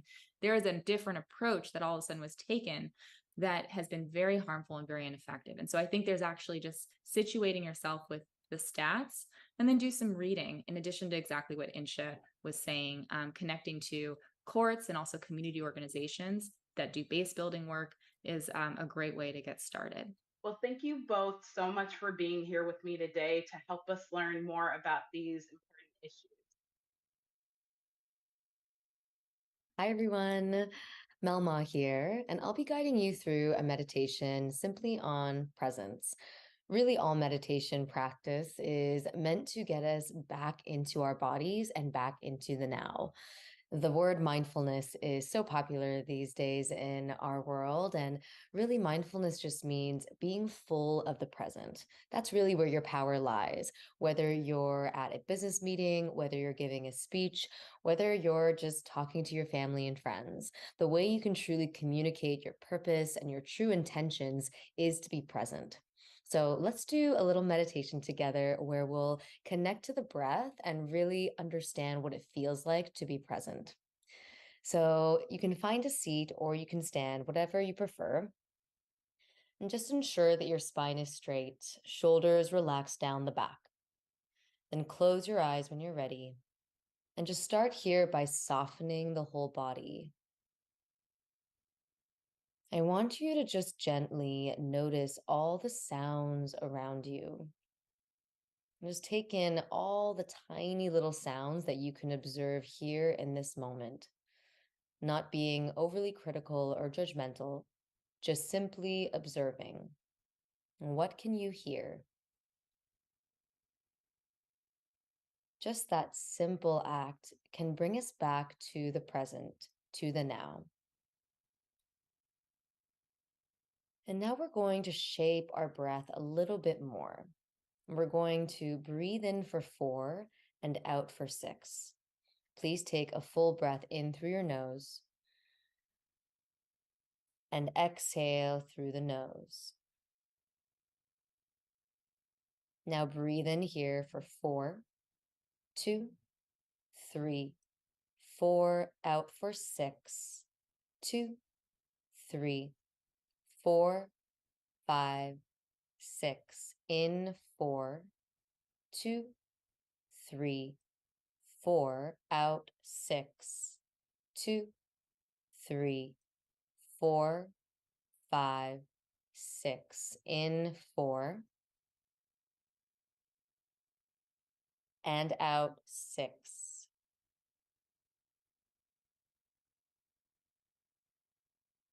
take one more round of that. In 4, out 6, slowly counting the breath.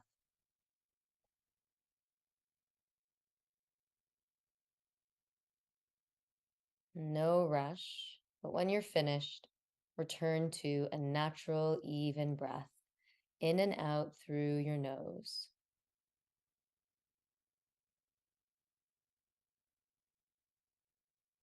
And to charge up with presence here, we'll do a scan of the body from head to toe. Please bring your attention to the very top of your head. And I want you to imagine that a heavy energy begins to pour down the body. Feel it move from the crown into your forehead, down your cheeks, into the neck, shoulders. It trickles down your arms and into the fingers. Feel this heavy energy through your chest, stomach, and down the back. It moves into your hips, thighs, calves, and feet.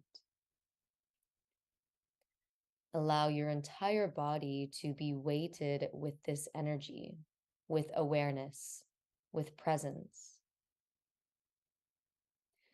And notice how the mind naturally slows down as we become aware of the body, as we enter the present moment once more. And this is the power of mindfulness, of presence, to be fully in your body, to be fully you. And relish in this place of ease, peace, and presence, this place of authentic power. And please take one more deep breath in. Exhale through the mouth.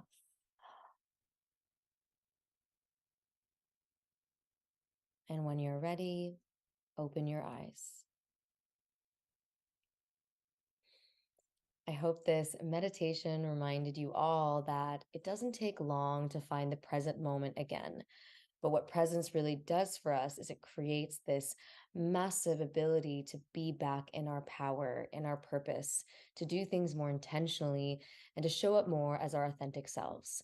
So I encourage you all, when you're feeling overwhelmed or stressed, make presence the priority. Take just 30 seconds to connect to your breath, close your eyes, and maybe just do that simple scan through your body. I think you'll find that you'll be very surprised by how positive the results are of taking a little time to be present. Thank you all for your attention and time. I hope you have a lovely day. Hello again. I'm Erin Haynes, editor-at-large for the 19th, and I'm now joined today by somebody that I've been in conversation with many times, but I'm happy to be in conversation with today as we talk about justice. And that's Tarana J. Burke, Chief Vision Officer and founder of Me Too International. Tarana, thank you so much for joining us again. Thank you for having me again. Always a pleasure. Same. Well, I just want to start off by asking you to weigh in on our theme. We've talked a lot about what justice means, especially around the work that you do. Yeah, obviously I think about justice a lot in my work. And I think that, I think we might have talked about this before, but we talk about healing justice a lot in our work. And people have heard the word, the term social justice. I think we have to expand the way we think about justice in this country, in particular in the United States, because for us, many of us have been socialized to only think about justice in a sort of law and order framework, right? It's in crime and punishment framework. It is, people commit a crime, there has to be punishment, and it goes inside of this legal system that we have that we know is deeply flawed and in many ways unjust.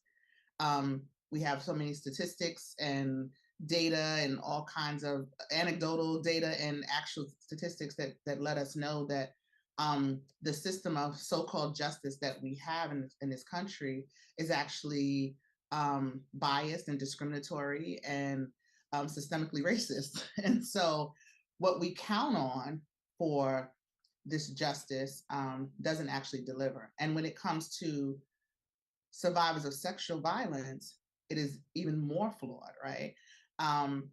The people who we go to for justice actually can be perpetrators of that violence.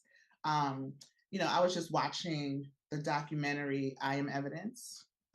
If people haven't seen it, there's a wonderful documentary called I Am Evidence that talks about the rape kit backlog in this country, which is a perfect example, right?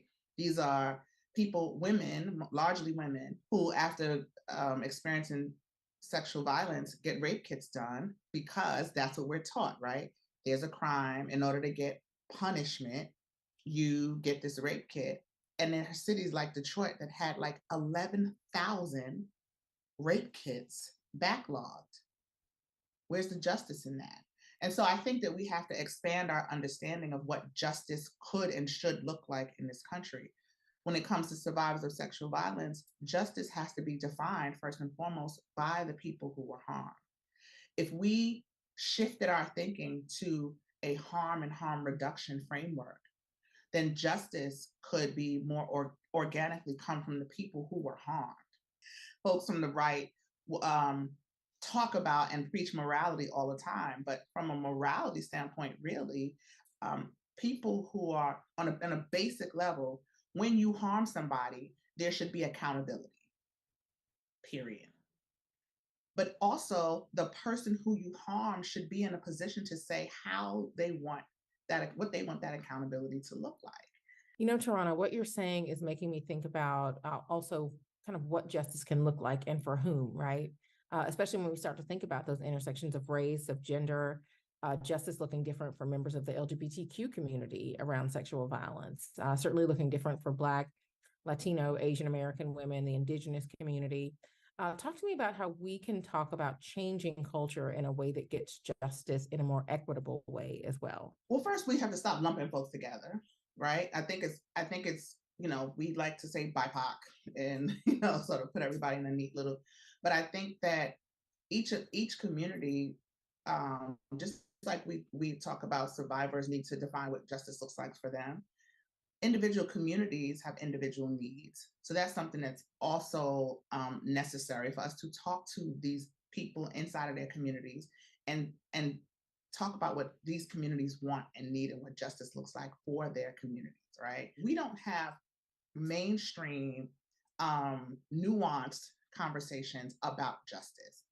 And our friend Letitia Brown, I was with her recently, and she said something that was so poignant and beautiful. And she talked about having a vision for liberation.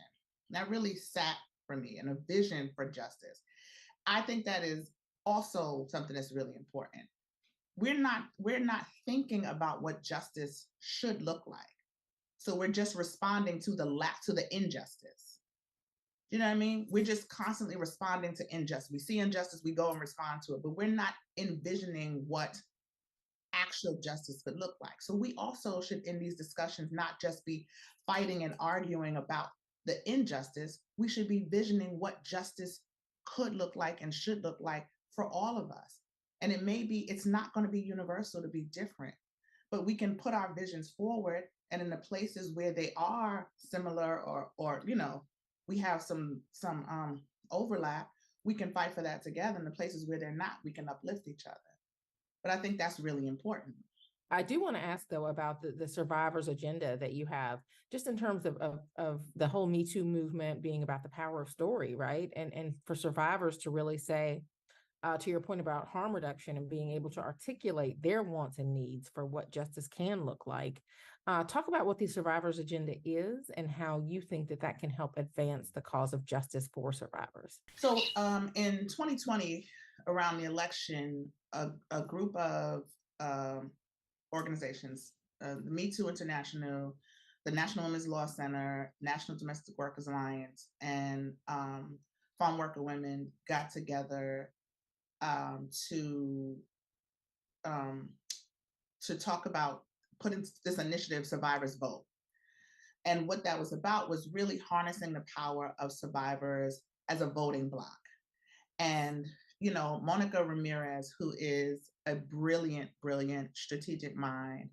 She was the force behind the original idea for Time's Up. She's been just a brilliant strategic mind around the movement to end sexual violence. Was thinking about how do we bring survivors together to think about what our agenda is moving forward.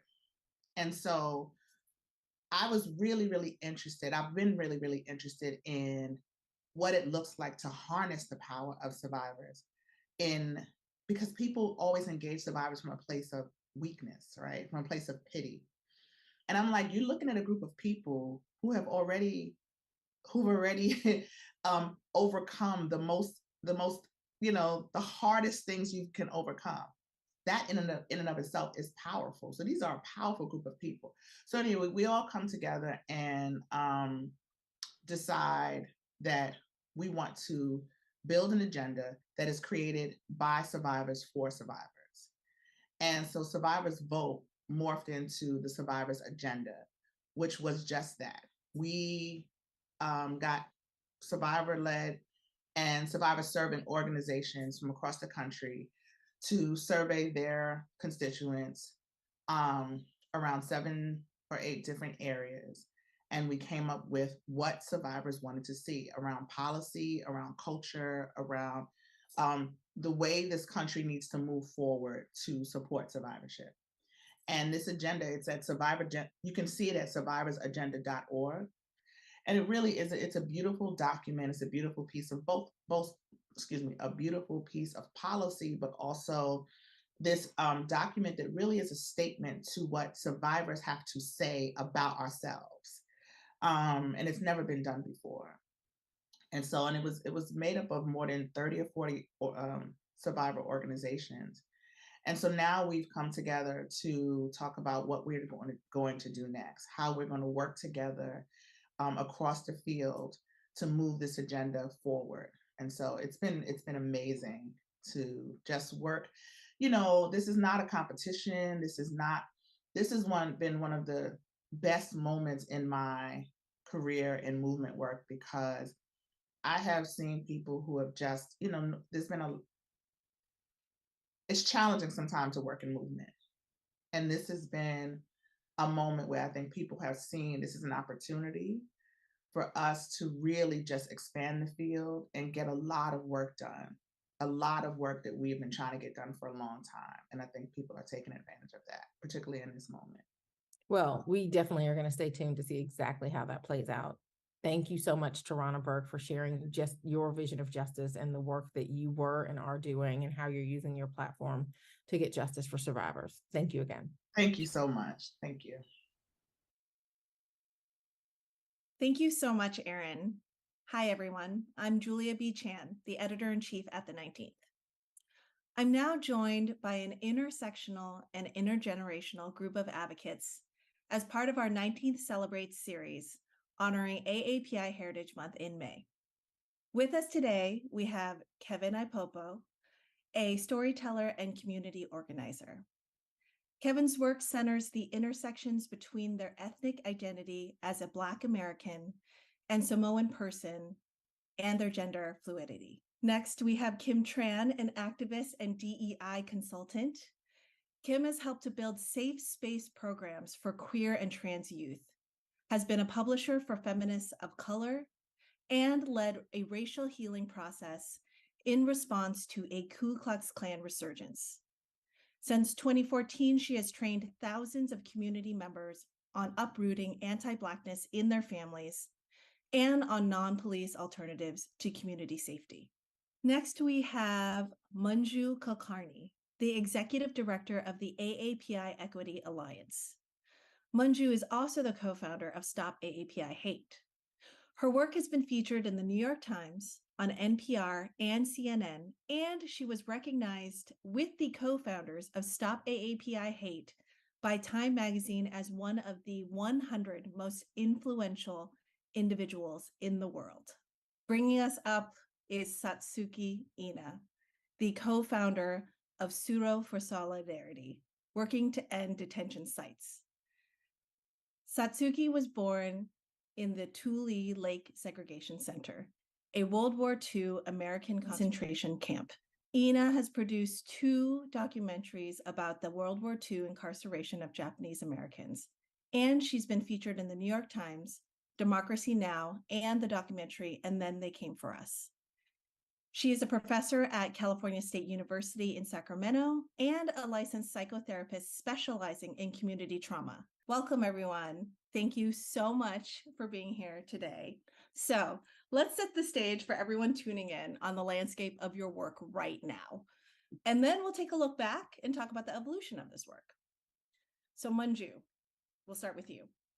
Being a co-founder of Stop AAPI Hate, you and your organization have been chronicling perhaps the most recent development in the day-to-day lives of Asian American and Pacific Islanders in America, the rise in anti-Asian sentiment, crimes, and violence in the last few years. Can you give us a snapshot of where things stand today and what you're currently working on? Sure. Thank you so much, Julia, for the invitation to be with you all today. And it's just such an honor and privilege to join Satsuki, Kim, and Kevin, as well as you, Julia, for today's panel. So yes, at Stop AAPI Hate, we started really in March of 2020 when we began to see the emergence of anti-Asian hate. There was an incident here in Los Angeles involving a middle school child. And it was from that we created the reporting center. You know, for the past 3 years now, we've been receiving reports from all over the country, all 50 states and the District of Columbia. And, you know, we're over the 11,000 mark of getting those. They involve verbal harassment, physical assault, racial discrimination in retail, as well as workplace discrimination. And what we found is that the vast majority are hate incidents and not hate crimes. And that's really important because we know that some individuals in the community have been calling for more law enforcement, but really we know with this data that policing is not going to be the primary solution, given that most are not even crimes. And so what we've decided to do is really focus on local, state, and federal policy. We got 2 bills passed in the California legislature last year. They were to really promote safety in public transit, given that a number of incidents happen there, and to also address discrimination in retail, another arena where we're seeing individuals in our community being harassed, being discriminated against. And so now really looking to build a civil rights infrastructure, as well as promote education equity and true community safety solutions. That's where we're at now. Thank you. Using this as a jumping off point, Kim, how does this dovetail or not with the work you're currently doing and specifically around coalition building, perhaps? Sure. I think the work of political education is to help folks envision a different political horizon, right? It's not here are the laws and how do we reform them slightly. It's kind of what we're talking about here, which is how do we actually want our communities to function in a safer way? Who do you want to call when something happens? Is it your neighbor or is it a police officer with a gun who might bring deadly violence into the situation?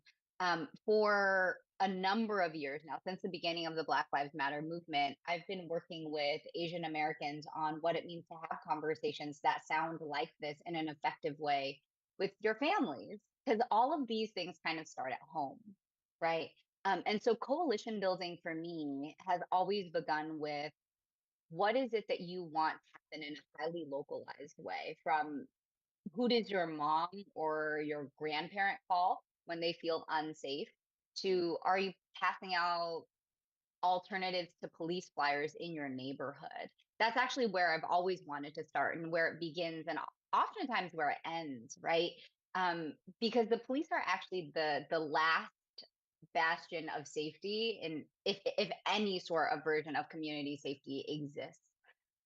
So coalition building for me is always something that is deeply rooted. It begins with a conversation. It ends frequently with just what you do in your household. That actually raises a question I have around something, that had been articulated in the current tracking of anti-Asian hate and sentiment has been that previous to 2020, previous to perhaps even 2016, these kinds of incidents weren't being reported.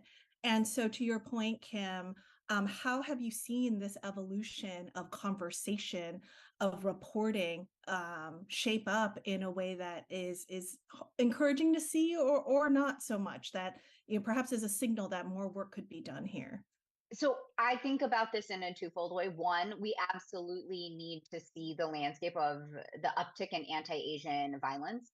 Like, I want that to be visible. I want that to be an important part of how we do our work and what motivates people and instigates people into action. The other side of that is it often comes with a strange lens of anti-Blackness, that there's a fixation on particular bodies perpetrating this violence that's actually just entirely inaccurate. Most of the people who do this stuff are not people of color. So it's kind of this double-edged sword that I want us to be really critical about. One, yes, we are having a conversation about anti-Asian violence, especially since the beginning of the pandemic.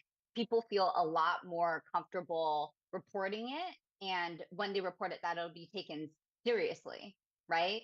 So that's great that we're talking about it in a formal way. The second part is the failure of the conversation has been the kind of anti-Black vein that's laced through it. And I really want us to do that, unlearn that. That's been where a lot of my work lives and exists, because it's also just not true. And so it's always walking that both and of reporting.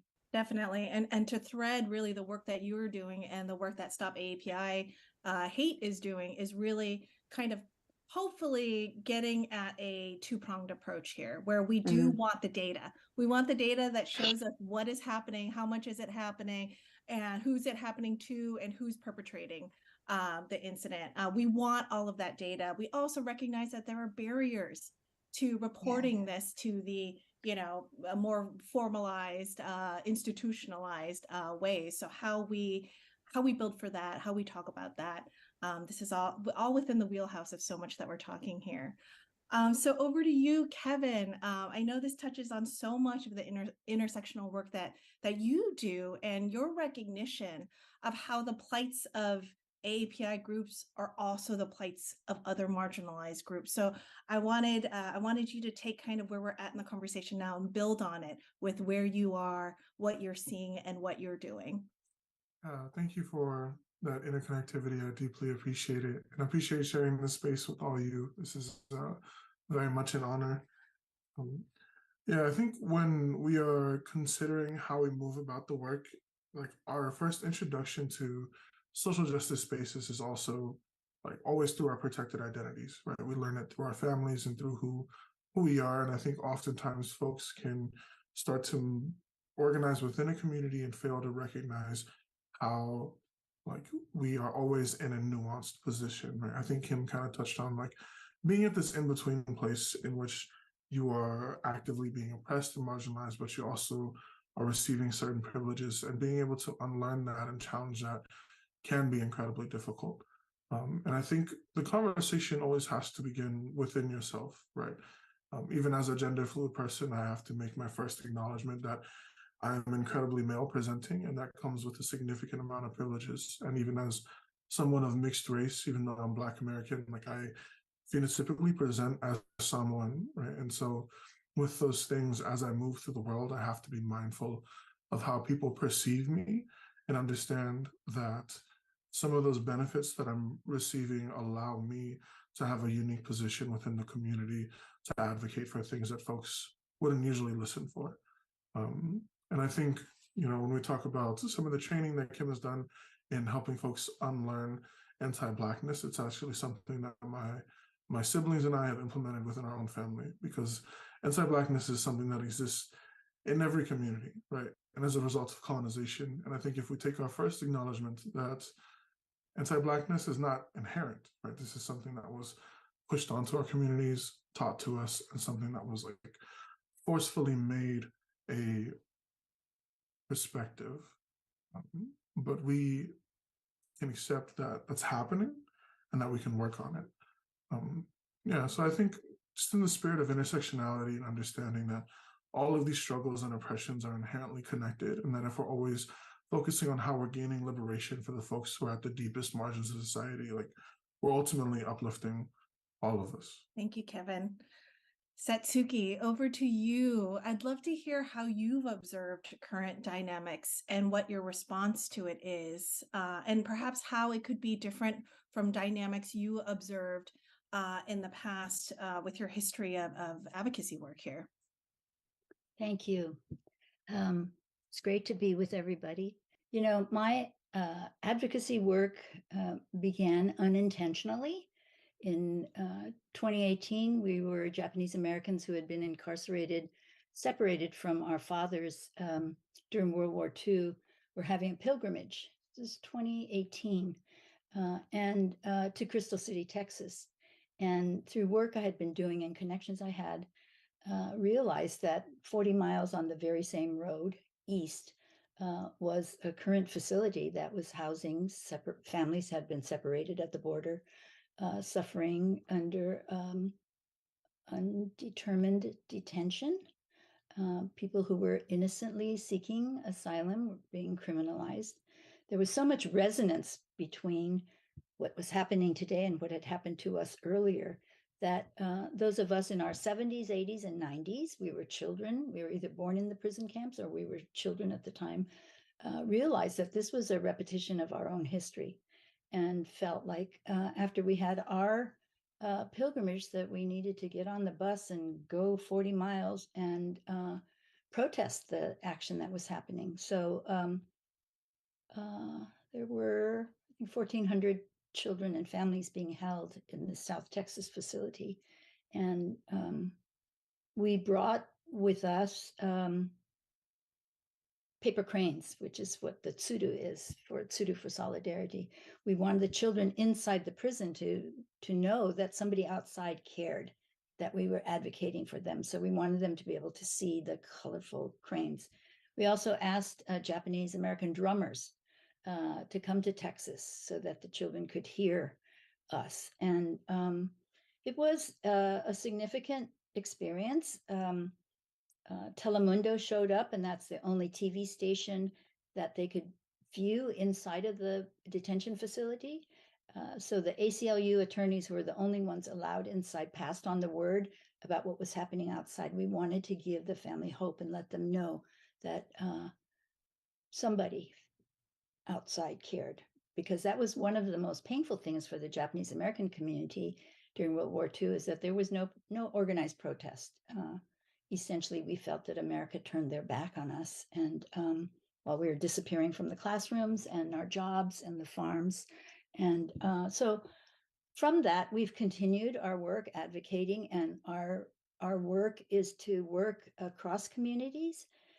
We've continued to identify the multiplication of these detention facilities, even under the current administration, and have mobilized other survivors of our World War II experience and their descendants to show up in organized protests, to speak to legislators, to educate people about what is happening today and how it reflects the way in which in the past we've been fractured from working together. So we are reaching out to and working with organizers from Black Lives Matter, Bend the Arc, Detention Watch Network, Brown Beret, so that we have solidarity when we're making our presence known at the different sites, and continuing our work, because we know now that 17 more of these detention sites that are going to hold mostly undocumented children are planned to be built. So our work started out as a small pilgrimage for a bunch of us old people, turned out to be a rallying cry for how we stand together with other communities to stop this inhumane treatment of people seeking asylum. Thank you for painting such a vivid picture of what it sounds like an outcome that you wanted, but also we're really surprised at the breadth and depth of. And I wanted to draw or perhaps underscore this past that you have signaled to, in which communities were more fractured, or that, in World War II, this is not a comparison by any means, there were no organized protests, and there are ways in which we can facilitate I can't say it.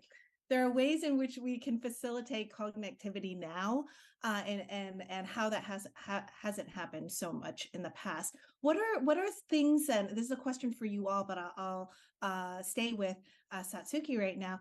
What are ways in which you feel like you have been able to facilitate this coalition building, this community, in ways that had not occurred in the past? What is different about now? Well, for us, I would say it is personal communication, reaching out, having contact. I think Zoom really helps because we can reach out across the country.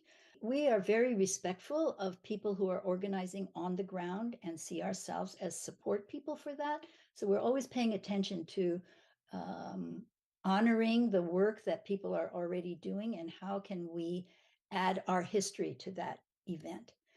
So we have reached out personally to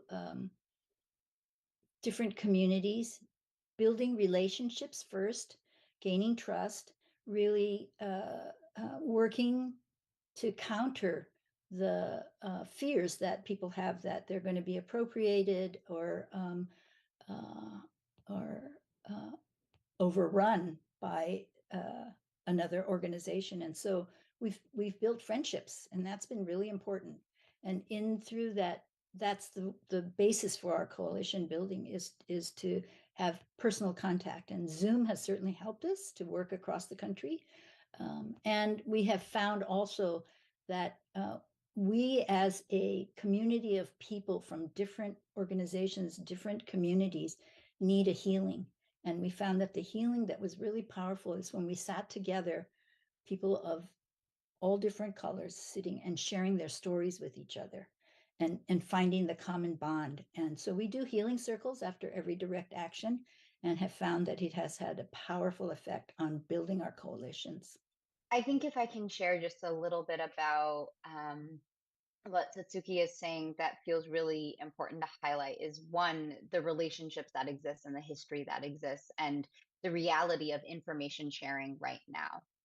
One of the most effective things that I think can happen is folks understanding that there's a long history of Asian American solidarity and Black American solidarity that exists, right? And so sharing that with folks oftentimes kind of seeds the possibility of coalition, and then building a relationship on top of that can actually create the kind of coalitionary and solidarity connection required to create social change. So pointing people to the reality that Ho Chi Minh and Marcus Garvey had a relationship, and Dr. King and Thich Nhat Hanh had a relationship, and then getting us to Yuri Kochiyama and Malcolm X, and then getting us to the 80s where Vietnamese fishermen and Black folks are fighting against the Klan, all the way to Asians for Black Lives. That's a really powerful history. And the minute you give people a sense of it's worked in the past, we've done it in the past, becomes a moment, I think, of a really generative moment where they can start envisioning themselves in those roles as well. And that's where relationships can come from. And that actually isn't possible without knowing the history and then sharing the history and then having an era in which we're on Zoom, we're on Twitter, we're on Instagram. We get that sense of reality and we get to keep building on that foundation, right? And if I may jump in, I think too, what's really important as we dive into the history is understanding and seeing the through line, which it really involves institutional racism, right? That it is, and something we try to make very clear at Stop AAPI Hate, both to address the anti-Blackness and then also bring about long-term systemic solutions, is this is not just about interpersonal relationships other than the organizing, but like the actual attacks, these often come from governmental policies, right? And we see really a place where rhetoric and policies can drive animus against our communities drives rhetoric and policies. And so, in terms of scapegoating specifically, we are now moving away from COVID-19 being sort of the original place of where this hate comes from right now in the last few years to looking at national security issues, economic insecurity, and of course, public health being those drivers. And you see often legislators, candidates weaponizing those issues in order to for their own political purposes, but then those literally put our communities in harm's way, both in terms of the interpersonal attacks as well as, the policies again that are used systematically against our communities. And let me just say, when we look at the data, we actually are releasing a report tomorrow, a civil rights report, and a study we did with the University of Chicago, which found that nearly 50% of our community members have experienced some form of hate or discrimination in the past few years. And 30% have changed their behavior because of the impacts it's had. And yet only 1 in 5 will report it. It was a question you had asked earlier, Julia, which is, will people share it? Will they hold institutions accountable? And one thing that I think we're all talking about is how important it is for all of our communities, because, from, before the time of Japanese American incarceration to, the policies of exclusion under the Asiatic Barred Zone Act, to actually the model minority myth. These are all of the ways in which there have been the wedges created between our communities and others, and when policies also then have driven some of the hate. Yeah, I think returning to this point about history and how the acknowledgement of it is really important. There's a guiding mantra in my work that's a Samoan proverb that is Namato Tutu Lau Maine, which means that on the journey to where I am today, I've rested under many trees. And it's this deep acknowledgement that shade is a blessing, where I am is a blessing, and that all of the organizing that I'm able to do with folks in my community is a result of the labor of everyone who has come before us, right? Like when my parents were growing up and when their parents were growing up, they didn't have the room to think beyond survival. And because of all of the work that they did to secure our safety and to secure food for us, we now have the space to pursue our imaginations for liberation, right? Like the idea of what can be and what will be is so much bigger, because I know in a lot of organizing spaces, folks say like we're standing on the shoulders of giants. And it's incredibly true, because now that we're here, we can see higher than they could. And being able to take that acknowledgement and really rest with it and realize like, everything I have is because of someone else. Now feel that like we have this obligation to pay it forward. Yeah, so I'm always trying to remind folks that like, what kind of tree do you want to become? Right now, we are able to see all of these interconnectivities, all of this like space we're sharing right now digitally with these wonderful folks, and like, what can we build from here? What can we plant today, so that 10 generations from now, folks will be able to imagine even higher than what we're sharing here. I think another big misconception is that this sense of interconnectivity is something new, right? There's another proverb in the Pacific that translates to, we're walking backwards into the future, right? So that like everything that we've done in the past, our history, our traditions, that's what will continue to carry us forward. And in all of our histories, pre-colonization, we had interconnected systems of communication. We had systems of trade and systems of commerce and travel that spanned across the Pacific, across Africa, across Asia, across all these places. And we're constantly being pushed with the narrative that like discovery and connection has come with development as a result of colonization and the Industrial Revolution. right? But like we know that in our own histories, it's already been there. And so as we have this like opportunity to rest and settle into some of the privileges we've gained because of our ancestors and folks who have come before us, we now realize like we've always known these things. We're just able to build into it in a different way and redefine what that connection means for us. Thank you, Kevin.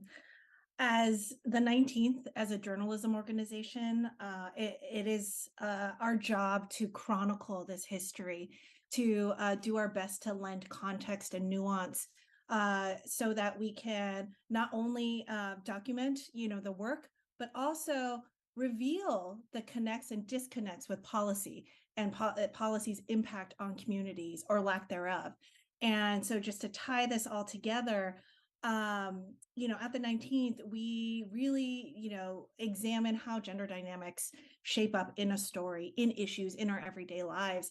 And I would be remiss if I didn't ask you all to think on and share how gender and gender angles and gender dynamics have intersected with your work or how it has impacted your work. It's a curiosity I came into this panel with, and would love to hear from you all. So Kevin, let's stick with you on this one, and then we'll go around the room.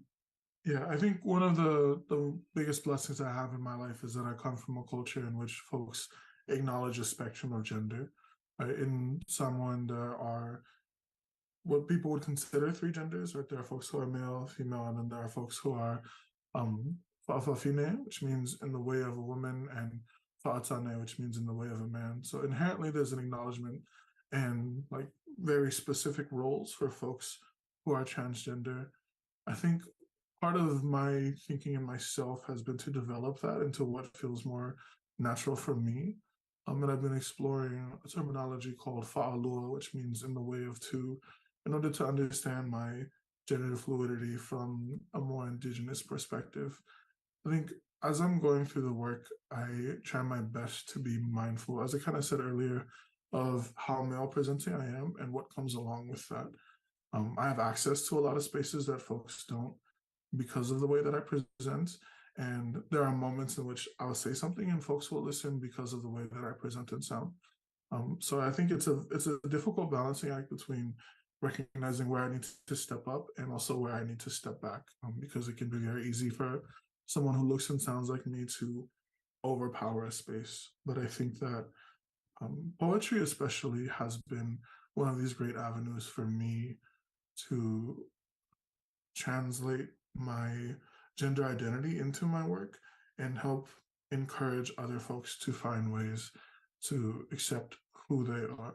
I think there's a lot of time in which like I enter a space and I'm immediately prescribed a gender and I have to start to do the work to undo that. But if I'm able to enter with words and art pieces, then folks have to see that before they see me, right? They have to listen to that before they listen to me. So I think it's all just a roundabout way of saying that trying to do my best to think on my privilege and to encourage folks that like these identities exist, they've always existed, and we're allowed to embrace them in whatever traditional or non-traditional creative ways we want. We don't have to accept what folks tell us we are, who they tell us we are, but that we're fully capable of building and blending all the blessings we receive to say, this is who I am. I think when we consider abolition as a movement, it's always important to remember that abolition is a movement led by queer and trans, often femme people of color who are themselves survivors of interpersonal violence. And one of the most powerful things for me is always working with people who live at the intersection of all of these identities. And the deepest desire that we often have is how do we remove this kind of interpersonal harm, both at a systemic level and on a lived level, right? And I think because folks carry these histories of violence and trauma, they're also really committed to changing them. And so movements, I think, mirror those demographic realities and the research, and it also creates this level of dedication and commitment. So I always turn back to my community within the work of uprooting violence. It's always something that I think we see amongst folks who exist in that kind of underestimated, marginalized space. One of the really significant experiences I've had recently in this work is working intergenerationally across generations, really developing communication and ways to work together that have been mutually beneficial. I think our traditional Japanese and maybe Asian culture, there's this hierarchy of elders and subsequent generations, and working together as partners and learning from one another has been really a powerful thing. And it has brought up issues of gender and privilege that part of our work is to challenge and in our everyday work. And that has been really a powerful lesson for me to see that we can actually make change in our attitudes in the moment that we're having the conversation.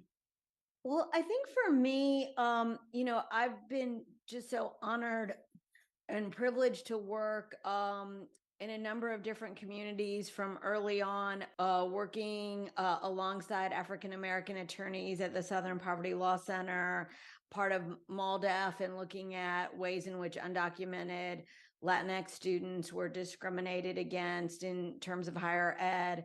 And then the Japanese Latin American community seeking redress after they too were kidnapped from their homes in Brazil, Panama, Peru, and other countries, and brought to the US and put in incarceration camps.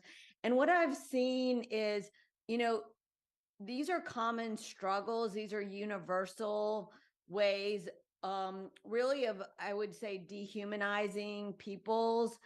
But what's also common is that we all share a humanity, and we all have resisted white supremacy.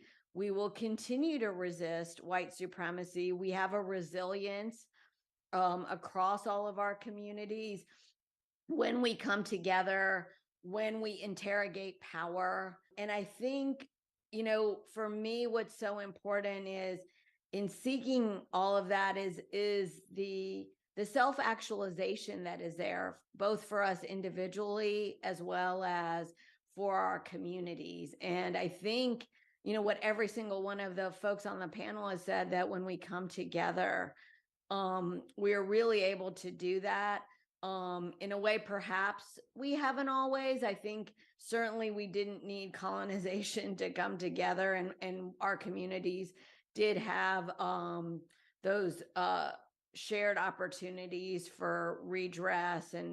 And so I think that moving forward, the more we can do that, I think the more successful we're going to be. And I think we're going to be able to know and see not only each other's humanities, but hopefully even our own.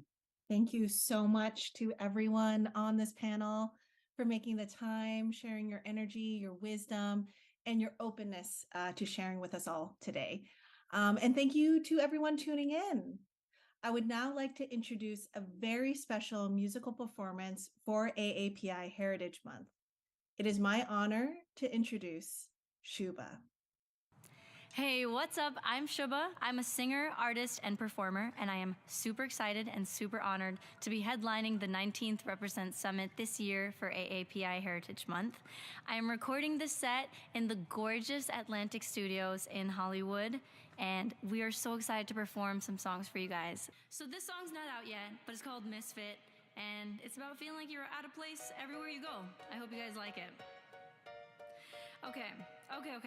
This is not a pick-me jam or a sad song. I ain't saying that I had it bad, no Rapunzel. I got used to talking to the wall when the room's full. Sorry if this conversation's bland, start the track, cause I don't know how to speak and let this music underneath me. Love to overshare, but then I'm quiet when I should speak. Replay awkward moments in my head, then I can't speak. Do you ever feel like no one likes you? Is that just me?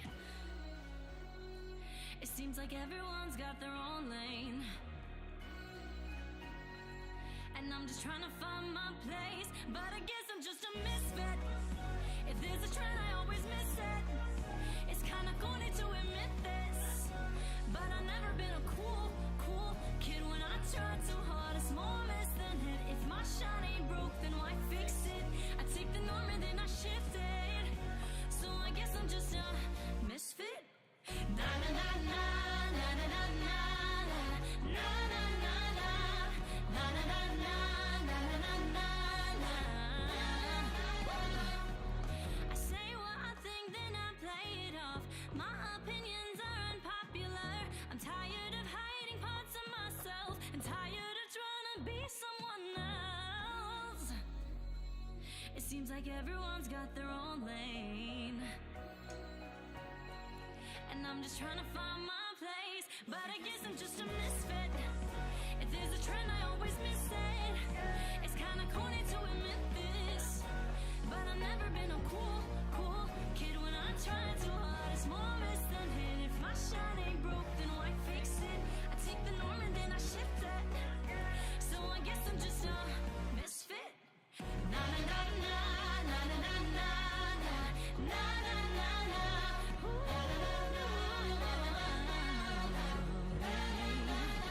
Yes, I guess I'm just a misfit. If there's a trend, I always miss it.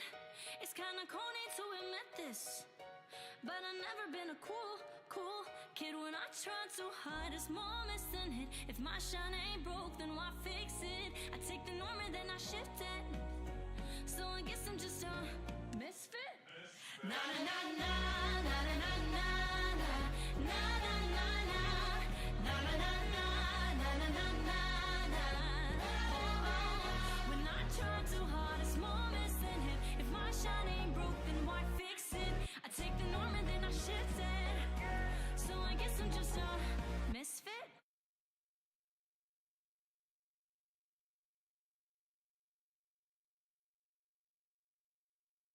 Thank you guys so much for having us perform for the 19th Represent Summit this year. It's been a blast. We got Press Camp on his drum kit. We got My Name is Homie on guitar. My name is Shuba. We are filming at Atlantic Studios in Hollywood. Thank you guys so much for having us. This last song is called Indian Summer. And my name is Shuba.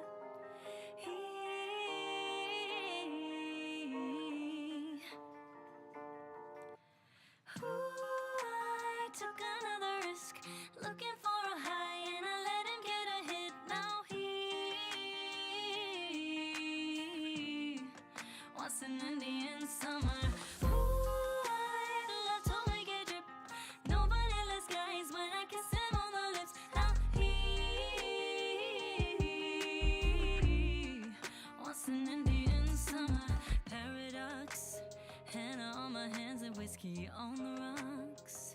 Baby, stay right where I put you. I've been reading Kama Sutra.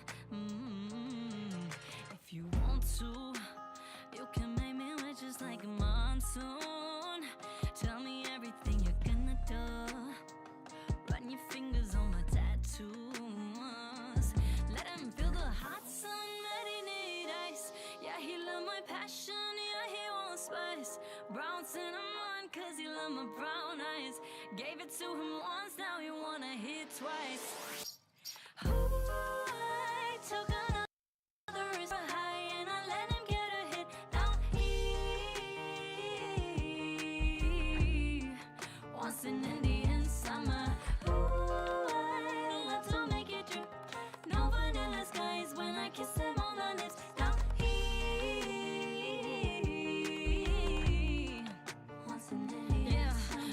tight for the chill beats. I'm too fly for the feelsies. He's like fire to the cool breeze. Lose my mind for the 6 feet, cause he can't be the way he grind on the backseat.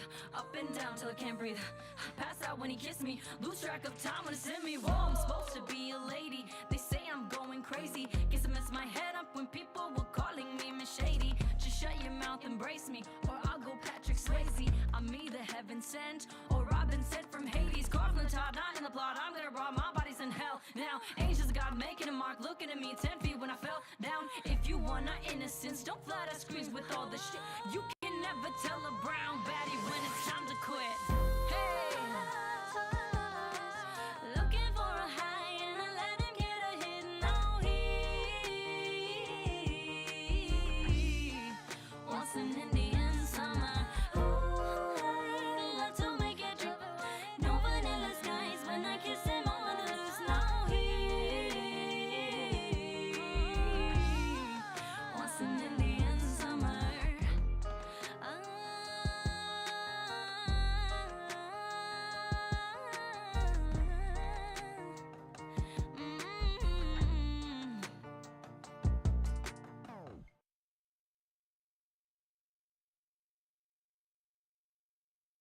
Hello, everyone. My name is Leonor Barclay, and I'm a politics reporter here at the 19th. Today, we are joined by two leaders passionate about maternal health and ending pregnancy-related deaths, an ongoing crisis here in the United States. We are joined by Representative Lauren Underwood, a Democrat from Illinois, who's been a leading advocate on this issue in Congress with her Momnibus, the package of 13 proposals to address health and equity in pregnancy. We're also joined by Christy Turlington Burns, the founder of Every Mother Counts. She's a global advocate for maternal health, and she's been doing that for more than 2 decades.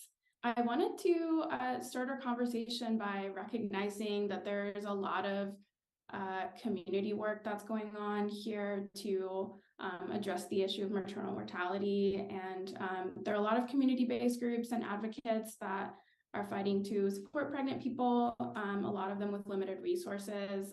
2 weeks ago, I got to visit a facility here in Virginia called Urban Baby Beginnings, and there was a lot of hope in that space. There are peanut balls and doulas of color. There was a playroom for toddlers to join their parents during their appointments. And, at the same time, the executive director said, we have really limited resources. When I look at the list of people who have called for services, it's much longer than the number of people that we can serve. Representative Underwood, your Momnibus recognizes the critical work that's already happening in many communities and the resources that could help expand that access.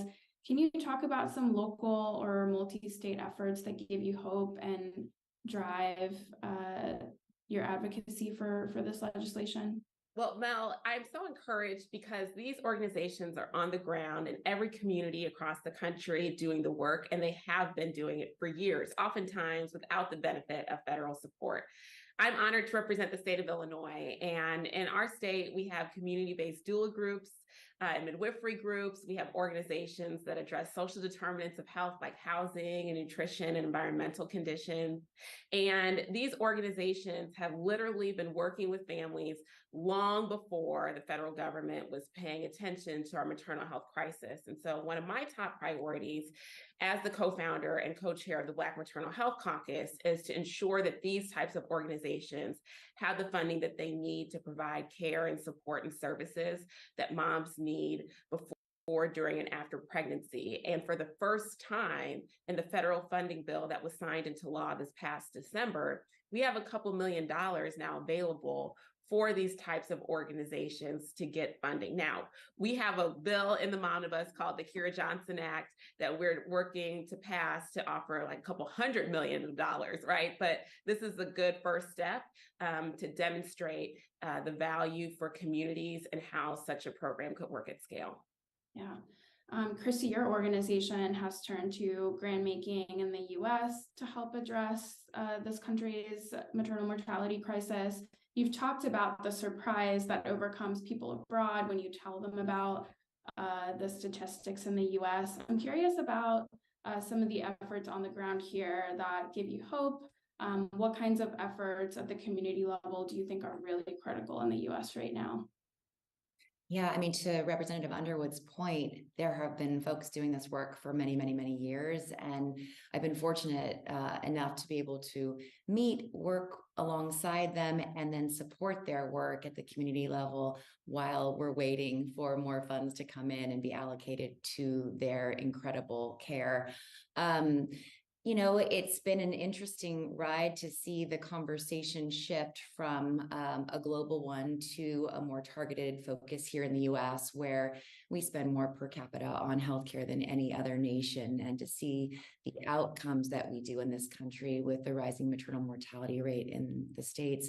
It's embarrassing, honestly. And when I have the opportunity to speak outside of the United States, which I do oftentimes, time and time again, people just can't imagine how poorly we are doing as a nation. So I agree. Every Mother Counts is really here to help support that that critical work at the front lines across the states in this country. And we've been able to sort of double our impact through investing in those community-led solutions in these past 3 or 4 years, and hope to continue to do so as long as we need to, because those folks really are so committed, and regardless of resources, they're going to do all they can to meet people where they are, families, mothers, birthing people. And so they really need our support in every which way. Representative Underwood, we've written a lot about your work since you arrived in Congress. You've been advocating for pregnancy justice, and I think your package is really comprehensive. You've always highlighted that it is bipartisan, that it has bipartisan support. A lot of pieces of your momnibus and the Black Maternal Health Caucus, you always highlight that that has bipartisan membership too.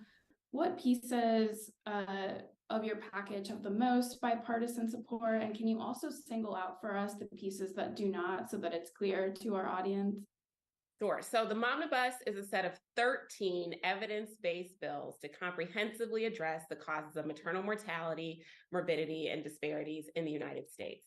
And so from the very beginning, our mission in the Black Maternal Health Caucus was to create a space to elevate this crisis, right, to talk about solutions and for people to be able to come together. So from the very beginning, our caucus has been bipartisan, and now the Black Maternal Health Caucus is one of the largest bipartisan caucuses on Capitol Hill.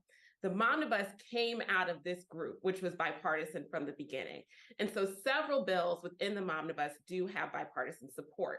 So the first that I want to highlight is the Protecting Moms Who Served Act, which I introduced with Congressman Gus Bilirakis. He's a Republican from Florida. And it was the very first Momnibus bill to be signed into law in November 2021. This legislation makes critical investments in maternal health care programs at the Department of Veteran Affairs to make sure that pregnant and postpartum veterans are getting high quality care during and after their pregnancies.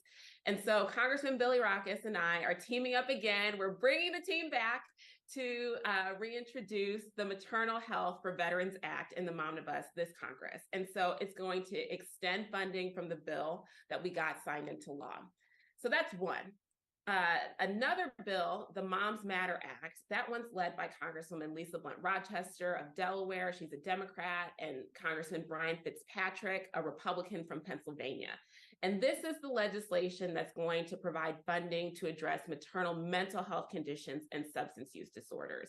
And it's so important to talk about this because in my state of Illinois, that's the leading cause of maternal death. We know that there's so many moms that are having challenges in crisis, and yet there's no providers that are skilled in the specialty care in many communities to help a mom in that postpartum period or during pregnancy in a really sensitive, appropriate way. And so we want to make sure that we're not losing moms because of that oversight.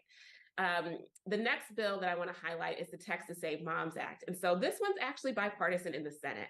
So Senator Bob Menendez, who's a Democrat from New Jersey, and Senator Dan Sullivan, a Republican from Alaska, have teamed up on this legislation that would invest in digital tools that we know can play a role in improving maternal health outcomes, particularly in rural and underserved areas. Now, several other provisions of the Momnibus moved through the legislative process with strong bipartisan support last Congress. We're talking about the Maternal Vaccination Act, which passed the House unanimously. And let's just take a step back and think about the politics around vaccines over the last couple of years. And to have a bill with vaccine in the title that can pass the House unanimously just shows you the extent of bipartisan support that we see on this issue. The Data to Save Moms Act, which is to help clean up some of the data that we're getting from states and other jurisdictions, that advanced in the committee with unanimous bipartisan support. So what I want everyone to know is that we can move this legislation forward, and we're committed to doing everything that we can to get these bills to the president's desk this year. Now, do we have some challenges in doing that? Yes. And part of it is that there's a lot of people who, one, don't even know about the maternal health crisis that we're facing, right? They may know of one mom who died or someone who had a difficult experience, but don't understand the systemic nature of the challenge, right? The rural impacts or, the lack of providers and how that's causing moms to die. And so we have to be the ones to extend that hand of partnership to some folks who may not come to us. And that's how we're going to get this done. So I don't think of it, Mel, in terms of policies that have no opportunity for bipartisan support. I think that's the wrong framing. It's just people may not be walking in with a familiarity like they are with, addiction or overdoses or, making sure that apps on our phone are available in rural areas that may be struggling with broadband access. Does that make sense? Yeah, absolutely. And I just to follow up on that, you've talked about, addressing social determinants. Yes. And that can be trickier and much more expensive for the federal government. Is that an area where attracting bipartisan support is more difficult? We were really actually encouraged in our Momnibus, we have a postpartum WIC expansion. So the WIC program, Women, Infant, and Children, currently cuts off 6 months postpartum for mom, 12 months for baby, and we are extending WIC to 24 months for both mom and baby in the Momnibus. That was originally part of the social determinants for moms bill. We split that out into its own bill this year after seeing Senator Marco Rubio from Florida, introduce similar legislation last Congress to call out the need for a WIC expansion, right? So there are a lot of shared values when we talk about these issues. And so what we're trying to do is be as expansive and as inclusive and offer vehicles that can move through the Congress with bipartisan support. So that's how we went from 12 to 13 bills to splitting apart some legislation that we know that there's some interest on the other side of the aisle. Yeah, thank you for explaining that. Christy, for years you've talked about the intersectionality of maternal health and reproductive rights. I was listening to an interview where you were arguing that guaranteeing access to abortions is an important part of reducing maternal deaths. Can you talk more about how these issues are intertwined as you see it, based on what you've seen across the world when it comes to reproductive health, and what worries you when you look at the patchwork of abortion policies in the U.S.? Absolutely. When I came into this work as a new mother and then as a student of public health, I learned the huge impact that unsafe abortion has globally on moms and women, and the lack of access in so many countries. It's really it's quite something to learn about and see, and then to be living in this country and to see the rollbacks on reproductive rights, especially in this last year post Dobbs. It makes me really concerned because we have made some progress at the global level, and we know how to save women's lives. And to know that there will be these impacts. I mean, it's estimated that globally there will be an increase for maternal mortality because of these setbacks of 21%. Here in this country, the estimates are 33% for Black women. So those are the facts. That's the data that we know. And so for me, we're in this and every mother counts, we're in this position of there's so much to be excited about, and there has been momentum, and yet we can see in the near future that if we don't put a stop to some of these senseless bills that are harmful to women and families, these numbers and the progress made are going to push us back even further. And of course, we have to stay positive in this work. It requires optimism, but it's concerning. Abortion care is maternal health care. And maternal health care includes abortion care. We want to make sure that women have as many options to keep themselves healthy throughout pregnancy, childbirth, and beyond. But if we're not allowing women to have access to quality care all the way through their reproductive lives, we are not seeing them as whole people. And we must do that in order for us all to thrive. Representative Underwood, did you want to weigh in on that question? Well, just to point out, the states that we're seeing that are imposing the most severe abortion restrictions are often the states that also have the worst maternal health outcomes already. And so, as Christy outlined, these issues are inextricably linked, and we need policy solutions to both crises, including legislation like the Women's Health Protection Act, which would establish a federal right for healthcare providers to offer abortion care, and a federal right for patients to receive that care free from state restrictions. Now, we also need to pass the Momnibus, right? Which would make sure that everyone receives high quality maternity care and robust support that they need and deserve during and after pregnancy. The Momnibus is not a piece of legislation that necessarily references abortion care. It's not about expanding access to reproductive healthcare services, but from a shared values point of view, we know that birthing people need to have the full range of maternal health care and reproductive health care, right? And so that's really important. And Christy was absolutely right. I just want to make sure that we're understanding that the policy solutions to addressing these are moving through different vehicles. And the Momnibus is really focused on the clinical and non-clinical factors that are driving up our maternal mortality rate and the disparities that we see. Maternal mortality, if you will, had a moment online after the Met Gala when Serena Williams shared that she was expecting a second child 5 years after she had what was very much a near-death experience, giving birth to her daughter, little Olympia. Representative Underwood, you've talked about the role that implicit bias and structural racism play when it comes to maternal deaths. I know that that's somewhat of a personal experience with a friend who passed away shortly after giving birth. And you've talked about it's not an issue that affects just low-income Black women. Did you see this in practice during your time as a healthcare worker? What policies do you think we need to address this systemic problem?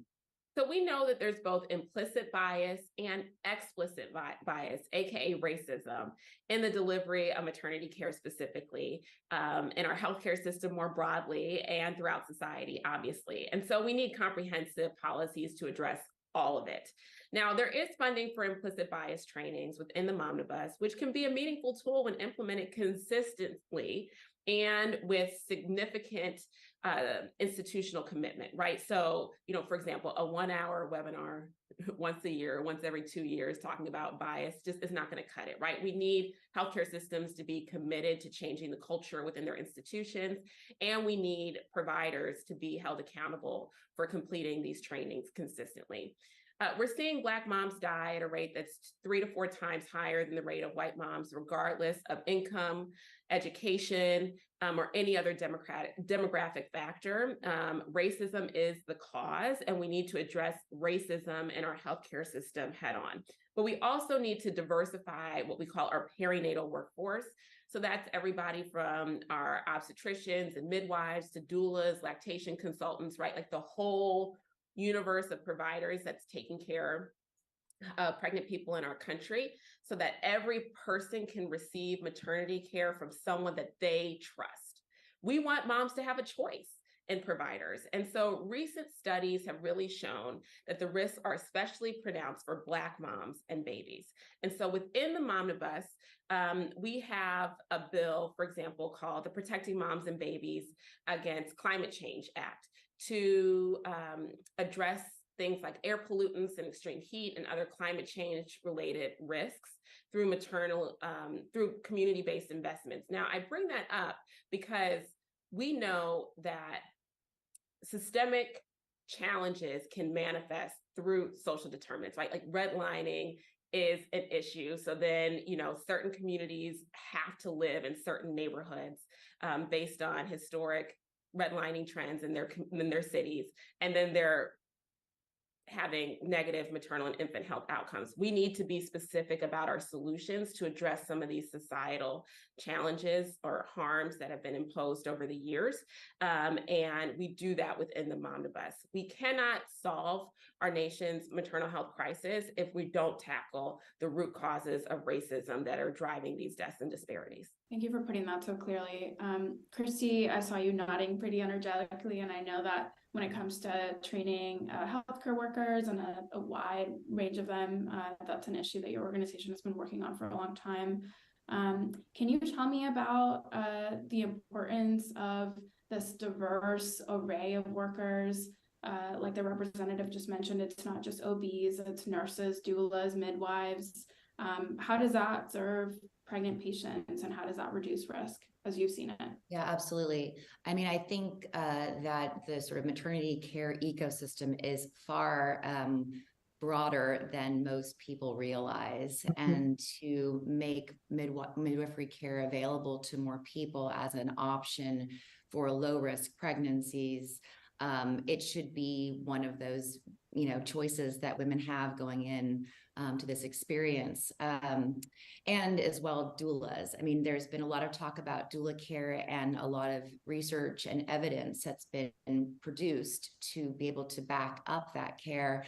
However, unfortunately, we don't quite have the structure for reimbursement for that care that actually helps support mothers and families to the point that the outcomes are so much more improved.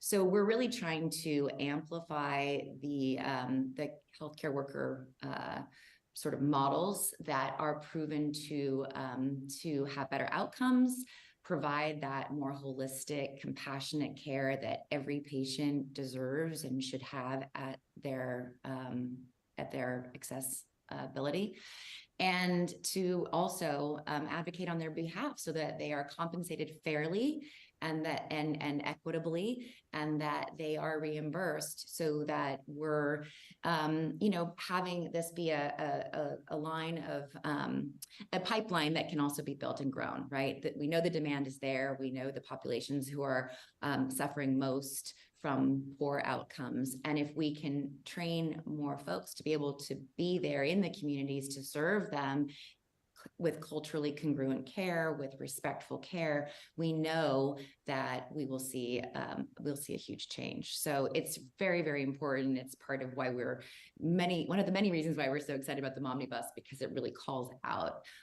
these options and helps us to build the case and continue to create demand for this kind of care and this level of quality care. This next question is for both of you. Christy, it's been 20 years since the birth of your daughter and the postpartum complications that you faced at that time. What changes have you seen since you started doing this work? What's giving you hope and momentum? It's still shocking to me to hear 20 years, but yes, it's nearly 20 years since my daughter was born and I experienced a postpartum hemorrhage. When I started doing this work, I would say often that I really hoped by the time my daughter was even thinking about one day becoming or not choosing motherhood for herself, that this issue would be, it would be what we mostly imagine that it is, right? Most American people or most people around the world do not know that women are dying at the rates that they are. And unfortunately, we're not there yet. I mean, I'm hoping that she's a ways away from making that kind of decision for herself anyway, but it just shows me that in 20 years, there's just still so much work to be done. The most positive thing is honestly the fact that this is a conversation that we're having. I'd say in the last 5 years in particular, it's just the momentum around this topic with stories like Serena Williams, Beyonce, and so many others who are not world famous, who have been sharing their stories widely, and that those stories have been amplified to help to build the case for why this is so important and it needs to be prioritized. Again, with the leadership of Representative Underwood and Representative Adams, they have been so instrumental in building this incredible momentum and, inspiring so many of us to do all that we can to stand together to demand better. And then this administration, the leadership that's been shown, the vice president and so many other members of this cabinet who have really prioritized maternal health and have put themselves out there just to keep this issue top of mind for all of us. That's what gives me the most hope. That's what I'm I'm really most excited about with this reintroduction of the Momnibus. I know that we can do this, and I'm not going to give up until we get there. Representative Underwood, if my math is correct, it's been about 15 years since you wrote a college thesis about pregnancy-related deaths. In the time since, what have you seen change? What hasn't changed enough? Well, we know that, the crisis is getting worse. Unfortunately, the maternal mortality rate in the year I was first elected to Congress was about 17 deaths per 100,000 live births. In 2021, the rate was approximately 33 deaths per 100,000 live births, which means our nation's maternal mortality rate increased by nearly 90% from 2018 to 2021. But there's hope, right? Because CDC has told us that more than 4 in 5 pregnancy-related deaths in the United States are preventable.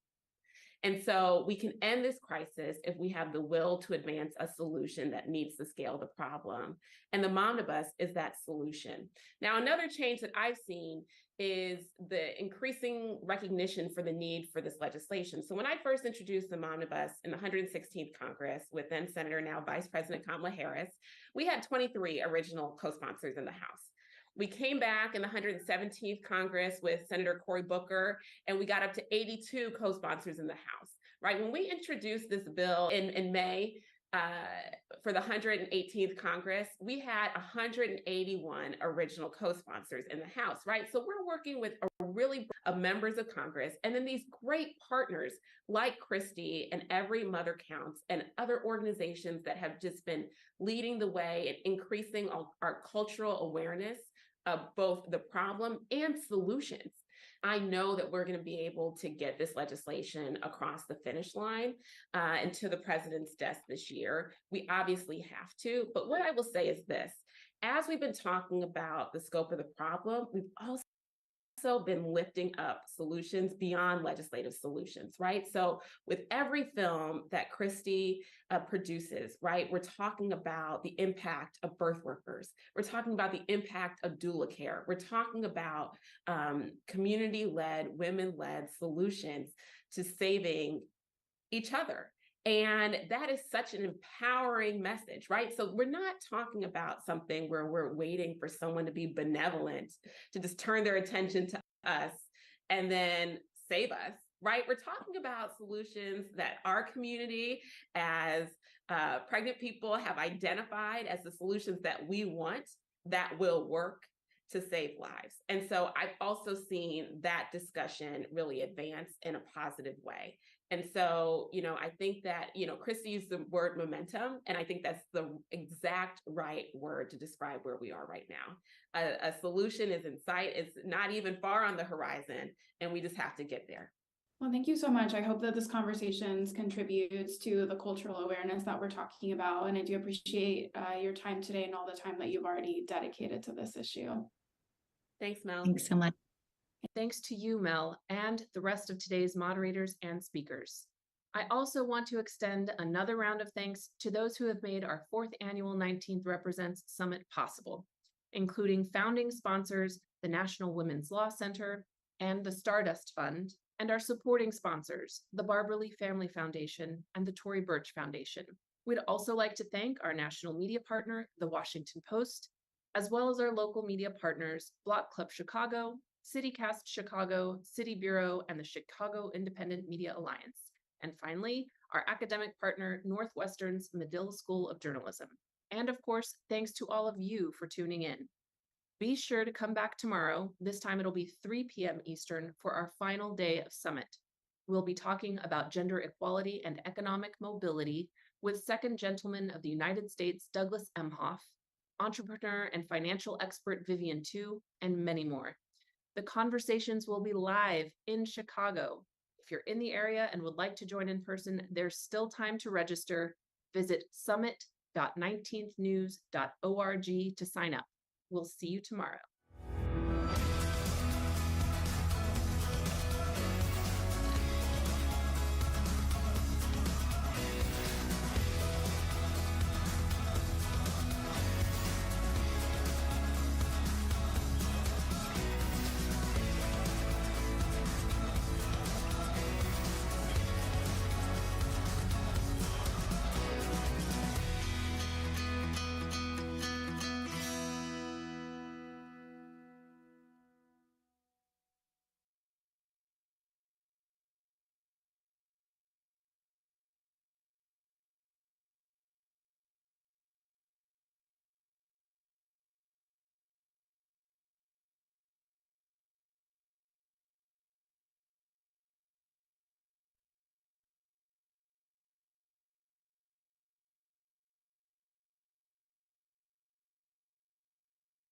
From farming to manufacturing to retail, our digital economy supports nearly 8 million jobs. But some politicians are pushing anti-innovation policies that will undermine American tech innovators and destroy jobs. Let's strengthen American technology.